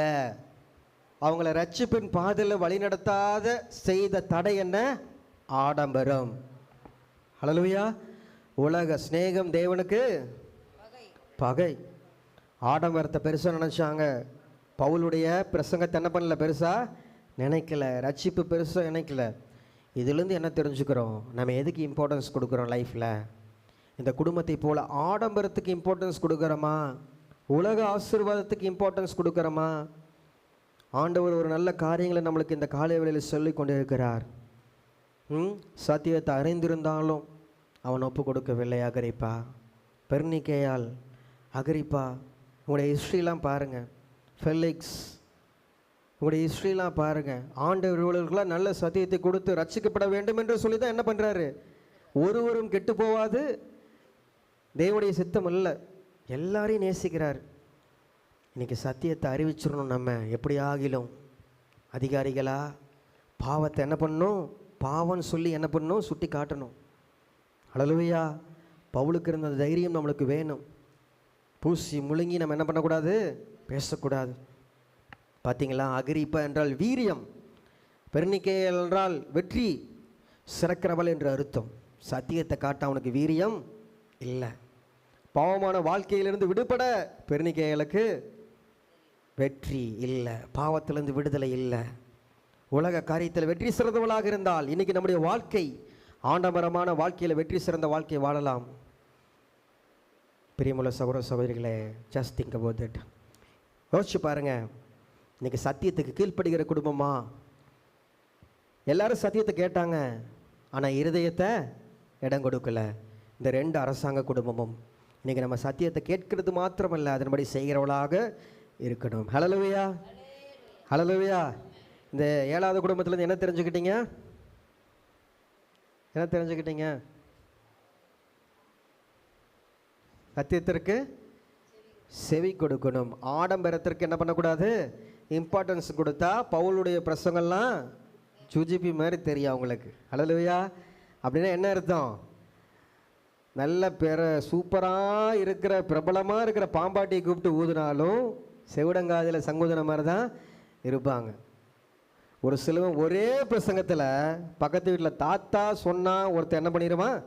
ரட்சிக்கப்பட்டுருவான் இதயத்தை கேட்டு. அவன் நல்லவன், பொழைக்க தெரிஞ்சுவேன். ஒரு சில ஆளுக்கு பில்லு கிரகாமையே செத்தவர் உயிரோடு எழுப்பி வந்து சொன்னாலும் ஒரு சிலர் என்ன பண்ண மாட்டான், கட்டின இருதயமாக இருப்பான். ஏன்னா அவனுக்கு தடையாக இருக்கிறது ஆடம்பரம். பணக்காரன் என்ன சொல்கிறாங்க, ஒட்டகமாவது ஊசியின் காதில் நுழையிறதுக்கு சமானம். அதனால் சொல்ல வேண்டியது சொல்லுங்கள், ஆண்டவர் அதுக்கேற்ற பலனை உங்களுக்கு தருவார். ஹல்லேலூயா. உயர்ந்த இடத்துல இருக்கலாம், எப்படி வேணாலும் இருக்கலாம், தப்புன்னு சொல்லுங்கள். ஹல்லேலூயா. அதனால் கீழ்ப்படுகிற குடும்பமாக நீங்கள் இருங்க. கடைசிக்கு வந்துட்டோம், சரியா? கடைசிக்கு வந்தாச்சு. 12 மணிக்கு சர்ச் முடிஞ்சு, இன்றைக்கி 9:30 மணிக்கு சர்ச் ஆரம்பிச்சிச்சு. அந்த அரை மணி நேரத்தை நான் டேலி பண்ணிட்டேன், சரியா? இந்த வாரம் ஒன்று தான் உங்களுக்கு 12 மணிக்கு மேலே ஆகுது. எல்லா வாரம் கரெக்டாக முடிச்சிட்ருக்குறோம், சரிங்களா? 8வது ஃபேமிலி முடிச்சிடலாம். யாரோட ஃபேமிலி சொல்லுங்கள்? லீதியால் ஃபேமிலி. சொல்லுங்கள், லீதியால் குடும்பம், கடைசி குடும்பம். ஹல்லேலூயா. தியத்திரா ஊரால் இவர். ஹல்லேலூயா. தியத்திரா ஊர்லேருந்து பிலிப்பு பட்டணத்தில் வந்து என்ன பண்ணுறாங்க, அவங்க ஆண்டுடைய ஊழியத்தை அவங்க செய்தாங்க, செபித்தாங்க என்று சொல்லி நாம் பார்க்கிறோம். ஹல்லேலூயா. ஆமென். இந்த பிலிப்பு பட்டணத்தை என்ன சொல்லுவாங்கன்னா, ரோம் அவே ஃப்ரம் ரோம். ரோமுலேருந்து வெளியில் இருக்கின்ற இன்னொரு ரோம், ரோம் மாதிரியே வெளியில் இருக்கிற இன்னொரு ரோம் அப்படின்னு சொல்லுவாங்க. ஏன்னா இந்த ரோமாபுரியிலேருந்து வெளியில் வந்த இந்த போர் வீரர்கள், ரிட்டையர் ஆன போர் வீரர்கள், காயமடைந்த போர் வீரர்கள், அரசாங்க அதிகாரிகள்லாம் இங்கே எங்கே இருப்பாங்களாம்? பிலிப்பு பட்டணத்தில் தான் என்ன பண்ணுவாங்களாம்? இருப்பாங்களாம். அப்போ அந்த பட்டணத்தில் தான் இந்த அம்மா என்ன பண்ணாங்க? லீதியலம்மா சேவை செஞ்சுட்டு இருந்தாங்க. என்ன பண்ணாங்க? ரத்தாமிரத்தை வித்துக்கிட்டு இருந்தாங்க. ரத்தாம்பரம்னா என்ன? நல்ல நல்ல ட்ரெஸ் என்ன பண்ணாங்க? விற்றாங்க. ஏன்னா தியத்திரா அந்த ஊர் என்னன்னா, நம்ம ஊரில் கரூர் என்ன சொல்லுவாங்க, திருப்பூர் இருக்குல்ல, திருப்பூர் என்ன சொல்லுவாங்க? Textile city. கோயம்புத்தூர் ஈரோடெல்லாம் என்ன சொல்லுவாங்க? Textile city. ஈரோடு சொல்லுவாங்க மெயினாக, ஈரோடு டெக்ஸ்டைல் சிட்டி. மஞ்சள் நகரம்னு சொல்லுவாங்க. டெக்ஸ்டைலுக்கு பேர் போனதும் ஈரோடு, திருப்பூர், இந்த பெருந்துறை, இந்த இடத்துலலாம். அப்போ அதே மாதிரி தான் தியத்திரா டெக்ஸ்டைலுக்கு பேர் போன ஊர். ஆனால் டெக்ஸ்டைலுக்கு பேர் போன அந்த ஊரில் இன்வெஸ்ட்மெண்ட் பண்ணி அதிக லாபத்தை என்ன பண்ண முடியாது, முதலீட்டை அந்த இடத்துல பண்ண முடியாது. அந்த அம்மா எல்லாத்தையும் அங்கே கேதர் பண்ணி எங்கே எடுத்துகிட்டு வருவாங்களா? பிலிப்பு பட்டணத்துக்கு கொண்டாடுவாங்க. பிலிப்பு பட்டணத்தில் எங்கே இருக்கிறாங்க? எல்லாருமே செல்வந்தர்கள் இருப்பாங்க, ரோமாபுரியிலேருந்து ரிட்டையர் ஆன ஆஃபீஸர்ஸ் எல்லாம் இருப்பாங்க. ஏன்னா அந்த ரத்தாம்பரத்துடைய அந்த சாயத்தை தயாரிக்கிறதுக்கு 8000 அந்த நத்தை சிப்பிகள் இருக்குல்ல, கடற்கரையில், மத்திய தரைக்கடையில், அந்த கடலில் இருக்கிற 8000 அந்த நத்தை சிப்பிகளில் இருந்து தயாரிக்கப்படுகிறது 1 கிராம் அந்த ரத்தாம்பரத்துடைய அந்த க்ரீம், அந்த உடைய இதுன்னு சொல்கிறாங்க, அதோடைய அச்சு அப்படின்னு சொல்கிறாங்க. மூலப்பொருள் 8000 நத்திலேருந்து தான் அந்த 1 கிராம் மூலப்பொருள் வருதான். அந்த ஒரு பேஸ்ட்டு, அந்த மையை வைத்து தான் என்ன பண்ணுறாங்களாம், அந்த துணியெல்லாம் செய்கிறாங்களாம். அப்போ நீங்கள் பார்த்துக்கோங்க, அது எவ்வளோ காஸ்ட்லியாக இருக்குன்னு பார்த்துக்கோங்க, எவ்வளோ விலை உயர்ந்ததாக இருக்கும். சாதாரண மக்கள்லாம் என்ன பண்ண முடியாது, வாங்க முடியாது. அப்போ அவ்வளோ பெரிய பணக்காரி யார்? லீதியால். ஹல்லேலூயா. ஹல்லேலூயா. இப்போ ஹிமாச்சல் பிரதேசத்தில் நீங்கள் போனீங்கன்னா ஹனி இருக்குது. அந்த ஹனி என்ன சொல்கிறான்னா, ஒரிஜினல் மலைத்தேனா. அந்த ஒரிஜினல் மலைத்தேனை எவ்வளோ தெரியுமா? 60,000. அங்கேருந்து எடுத்துகிட்டு வரோம். சின்ன பாட்டில் 60,000. ஏன்னா ஒரிஜினல் வித் சர்டிஃபிகேட்டோடு விற்கிறாங்களாமா. இப்போ பார்த்தீங்களா? அப்போ அதுக்கான ப்ராசஸ் அவ்வளோ இருக்குது. அதே போல் தான் இந்த அம்மா வந்து என்ன பண்ணியிருப்பாங்க, பிலிப்பு பட்டணத்தில் ஒரு ட்ரெஸ்ஸை பெரிய பெரிய ரேட்டுக்கு விற்றுருப்பாங்க. அப்போ நல்ல பணக்கார அந்த ஸ்திரீ தான் இவங்க என்று சொல்லி நம்ம இருக்கிறோம். அப்படிப்பட்ட சூழ்நிலையில் அந்த இடத்துல பவுலுக்கு ஒரு அழைப்பு வருகிறது ஊழியத்திற்கு. அந்த அழைப்பில் என்ன பண்ணுறோம், மக்கதேனியா பட்டணத்துக்கு பக்கத்தில் நீங்கள் போங்க, அங்கே பிலிப்பு பட்டணம் இருக்குது அப்படின்னு சொல்லிட்டு அந்த இடத்துல ஒருவர் வந்து சொல்லுகிறார். அதெல்லாம் விடுங்க, அடுத்து நான் பார்க்கலாம். கீ பாயிண்ட்டுக்கு வரேன். அப்போஸ்தலர் 16:13 வாசிங்க. ஓய்வு நாளில் தங்கள் பட்டணத்துக்கு வெளியே போய் ஆற்று நெருங்கிய வழக்கமாய் ஜெபம் பண்ணுகிற இடத்தில் உட்கார்ந்து அங்கே கூடி வந்த ஸ்திரீகளுக்கு உபதேசித்தோம். ஹல்லேலூயா. ஆற்றங்கரையிலே என்ன பண்ணாங்களா, உட்கார்ந்து ஜெபிச்சுட்டு இருந்தாங்களாம். ஹல்லேலூயா. ஹல்லேலூயா. ஏன் அந்த பிலிப்பு பட்டணத்தில் யூதர்கள் யாரும் இல்லையா? அந்த பிலிப்பு பட்டணத்தில் ஆணையம் இல்லையா யூதர்களுக்கு?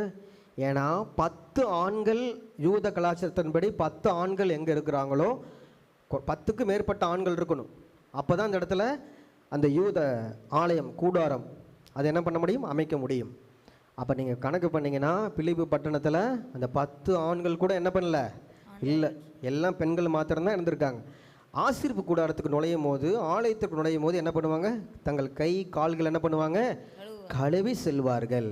ஆனால் அவங்களுக்கு தான் ஆலயமே இல்லையே. ஆனால் தங்களை சுத்திகரித்து கொள்ள வேண்டும், தேவனையும் தொழ வேண்டும். அதனால் ஆற்றங்கரையில் என்ன பண்ணாங்க? ஓய்வு நாளிலே கூடி வழக்கமாய் அவர்கள் ஆராதித்து வந்தார்கள். ஹல்லேலூயா, ஹல்லேலூயா, ஆமென். இந்த இதில் நம்ம பார்க்கும்போது நல்லா தெரிஞ்சுக்கணும், ஓய்வு நாளை இந்த ஸ்திரீ என்ன பண்ணாங்க? கனம் பண்ணாங்க. ஹல்லேலூயா, ஹல்லேலூயா, ஆமென். அவங்க தெரிஞ்ச மார்க்கத்தில் தான் இருக்கிறாங்க. உன்னை இயேசு கிறிஸ்து சொந்த ரட்சகரா ஏற்றுக்கொள்ள இருந்தாலும் ஓய்வு நாளில் அவங்க அனுசரித்து அவங்க கீழ்ப்படிந்தாங்க. பிரியமான சகோதர சகோதரிகளே, ரத்தாமரம் எவ்வளோ காஸ்ட்லின்னு பார்க்குறோம். பெரிய தொழிலதிபர், நல்லா சம்பாதிக்கிற அம்மா, ஆண்டவர் கொடுக்க வேண்டிய நேரத்தை ஆண்டவருக்கு கொடுத்தாங்க. ஹல்லேலூயா. நீங்கள் அம்பானியாகவே இருக்கலாம், ஆனால் ஆண்டவருக்கு கொடுக்க வேண்டிய காரியத்தை ஆண்டவருக்கு நீங்கள் கொடுங்க. ஹல்லேலூயா. நீங்கள் உண்மையாக இருந்தீங்கன்னா இதுக்கு மேலே ஆண்டவர் உங்களை என்ன பண்ணுவார்? ஆசீர்வதிப்பார். ஹல்லேலூயா. அதனால் ஞாயிற்றுக்கிழமை எந்த வேலை இருந்தாலும் ஆண்டவருக்குடைய காரியத்தை நீங்கள் கொடுங்க. ஆண்டவர் அதை தான் எதிர்பார்க்குறார். ஹல்லேலூயா, ஹல்லேலூயா, ஆமென். ஆண்டவருக்கு கொடுக்க வேண்டிய ஆண்டவருக்கு கொடுக்கணும். கொர்நேலியுவை பற்றி கூட பார்க்கும் போது தான தர்மம் செஞ்சான். இன்றைக்கி நம்ம தான தர்மம் என்ன பண்ணோம்? மற்றவங்களுக்கு செய்யணும், முடிஞ்சது செய்யுங்க. ஹல்லேலூயா. நமக்கு இருக்க போக தான் தானம் தர்மம்னு சொல்லுவாங்க. ஆனால் உங்களுக்கு கொஞ்சம் எடுத்து வச்சுக்கிட்டு தானம் தர்மம் கொடுங்க. ஆனால் நான் மேடையிலையும் வெளியிலையும் நான் எல்லாத்தையும் ஏழைக்கு கொடுத்து விட்டேன், எல்லாத்தையும் ஊழியத்து கொடுத்து விட்டேன் என்று சொல்லாதீங்க. அனனியா சப்பரியால் போல் நம்மளுக்கு என்ன ஆயிரும்? அடி உழும். உண்மையாக சொல்லிடணும் ஆண்டவர்கிட்ட. ஹல்லேலூயா. ஆண்டவர் என்னால் 5 ரூபா தான் முடியும்னா 5 ரூபா கொடுத்துருங்க போதும். ஹல்லேலூயா. நான் 100 ரூபா தரேன்னு சொல்லிவிட்டு 50 ரூபா தராதிங்க. ஆண்டவர் என்ன பண்ணுவார்? கணக்கு கேட்பார். நீங்கள் 1 ரூபா கொடுத்தாலும் ஏழை விதவையின் காணிக்கை அங்கீகரித்த தகப்பன், அவருக்கு செல்வம் இதெல்லாம் அவருக்கு பொறுப்பதே இல்லை. ஆண்டவருக்கு ஐஸ்வர்யம், கனம், செல்வம், பூமியும் அதன் நிறைவும் கர்த்தருடையது. காசு கொடுத்து கடவுளை வாங்க முடியாது, ஆசீர்வாதங்களை பெற முடியாது. அதனால் பெரியமுள்ள சகோதர சகோதரியே நல்லா தெரிஞ்சுக்கணும். அந்த ஸ்திரீ என்ன பண்ணாங்க? அவங்க அனுசரித்தாங்க, ஓய்வு நாளை கடைபிடிச்சாங்க, ஆண்டவர் கொடுக்க வேண்டிய கனத்தை கொடுத்தாங்க. அப்போ பவுல் வரார் அந்த பகுதிக்கு. அந்த பிலிப்பி பட்டணத்துக்கு வந்தோன்னே எங்கே பவுலுடைய ஸ்ட்ராட்டஜி நீங்கள் பார்த்தீங்கன்னா, எந்த ஊருக்கு போனாலும் யூத ஆலயங்கள் எங்கே இருக்குதுன்னு சொல்லிட்டு என்ன பண்ணுவார்? பார்ப்பார். யூத ஆலயத்திலேருந்து மீட்டிங் ஸ்டார்ட் பண்ணி கொண்டு போவார் எல்லா இடத்துக்கும். அதே மாதிரி இந்த பட்டணத்துக்கு வந்தோன்னே பவுல் வந்து பார்க்குறாரு, எங்கள் சர்ச்சே இல்லையா அப்படின்னு. அப்போல்லாம் சொல்லியிருப்பாங்க, எங்கள் சர்ச்சில் இல்லை, ஒரு சில ஸ்திரீகள் என்ன பண்ணுவாங்க? ஆத்தங்கரையில் இருந்திருப்பாங்க அப்படின்னு. இந்த பிலிப்பி பட்டணத்துலேருந்து அந்த ஆற்றங்கரை ஒரு 2.5 கிலோமீட்டர்னு சொல்கிறாங்க அந்த சரித்திரத்தில். அப்போ 2.5 கிலோமீட்டர் என்ன பண்ணுறாங்க? தொலைவில் இருக்கிறாங்க. அந்த தியத்திராலிருந்து பிலிப்பி பட்டணம் எத்தனை கிலோமீட்டர்னா 480 கிலோமீட்டர். இங்கேருந்து திருநெல்வேலி தூரம். அந்த அம்மா திருநெல்வேலி தூரத்தில் அங்கேருந்து வந்து இங்கே வந்து பிஸ்னஸும் பண்ணிக்கிட்டு அங்கேருந்து 2.5 கிலோமீட்டர் வந்து என்ன பண்ணிச்சான்? ஜெப கூடுகையும் வைத்து பண்ணாங்களாம். ஹல்லேலூயா. அப்போ இதெல்லாம் பார்க்குறாங்க. பவுல் அந்த இடத்துக்கு செல்கிறார். யாரோ சொல்லியிருப்பாங்க கண்டிப்பாக, இந்த இடத்துல ஆற்றங்கரையில் இருக்கிறாங்க. அந்த இடத்துல சென்றவுடன் நாம் பார்க்கிறோம், இந்த லீதியில் என்ன பண்ணாங்க? பேருள்ள ஒரு ஸ்திரீ கேட்டுக்கொண்டிருந்தாள். பவுல் சொல்லியவைகளை கவனிக்கும்படி கர்த்தர் அவள் இருதயத்தை திறந்தருளினார். கர்த்தர் அவள் இருதயத்தை திறந்தார். கர்த்தர் வந்து என்ன பண்றாரு? சத்தியத்தை கொடுக்கும்போது திறக்க வைக்கிறாரு. ஆவியானவர் பேசுகிறார். பேசுகிறது நீங்கள் அல்ல, பரிசுத்த ஆவியானவர். இன்னைக்கு சத்தியத்தை நீங்க கேட்குறீங்க.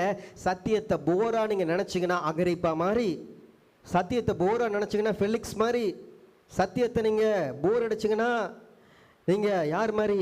அவனுடைய மனைவிகள் மாதிரி, பெர்னிக்கையால் மாதிரி, துர்சிலால் மாதிரி.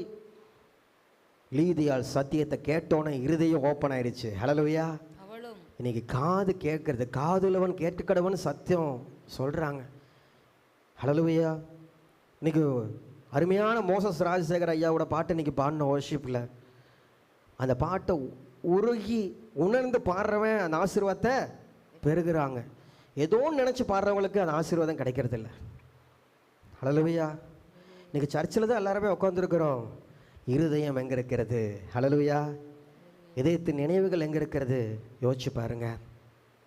யார் சத்தியம் சொன்னாலும் கேளுங்க, யார் சொன்னாலும் கேளுங்க. சின்ன பிள்ளைங்க சொன்னாலும் கேளுங்க, அசட்டையாக எண்ணாதீங்க. பெரியவங்க சொன்னாலும் கேளுங்க, அசட்டையாக எண்ணாதீங்க.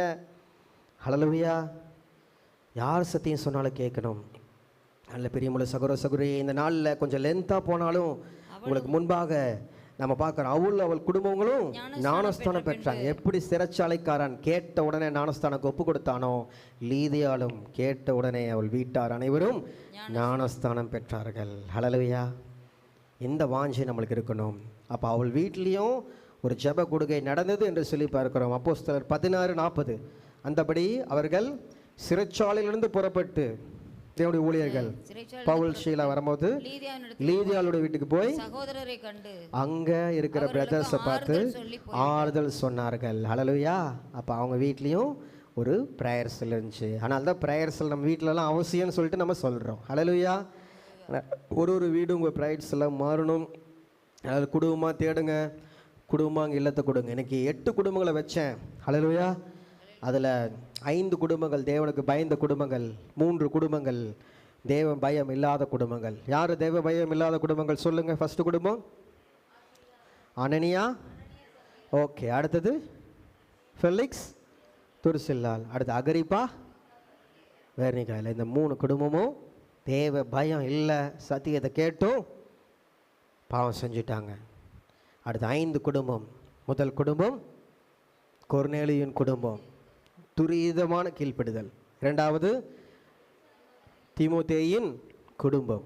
3வது சிறைச்சாலைக்காரனுடைய குடும்பம். 4வது ஆக்கில்லா பிரிஸ்கில்லா என்பவரின் குடும்பம். 5வது லீதியாளின் குடும்பம். இது 8 குடும்பங்களுடைய வாழ்க்கையிலிருந்து நல்லதை எடுத்துக்கணும், தீமையான காரியத்தை வெற்றணும். ஹல்லேலூயா. நல்ல பிரியமுள்ள சகோதர சகோதரிகளே, இந்த நாளிலும் தேவன் நம்மோடு பேசி கொண்டிருக்கிறார். அனைவரும் கண்களை மூடலாம். ஆண்டவரே, இந்த நாளில் இந்த வசனத்தின் மூலமாக பேசுனதுக்காக நன்றி அப்பா. எங்கள் வாழ்க்கையும் எங்கள் குடும்பங்களும் உமக்கு பிரியமுள்ள குடும்பமாக நாங்கள் எங்கள் குடும்பம் மாற வேண்டும் அப்பா.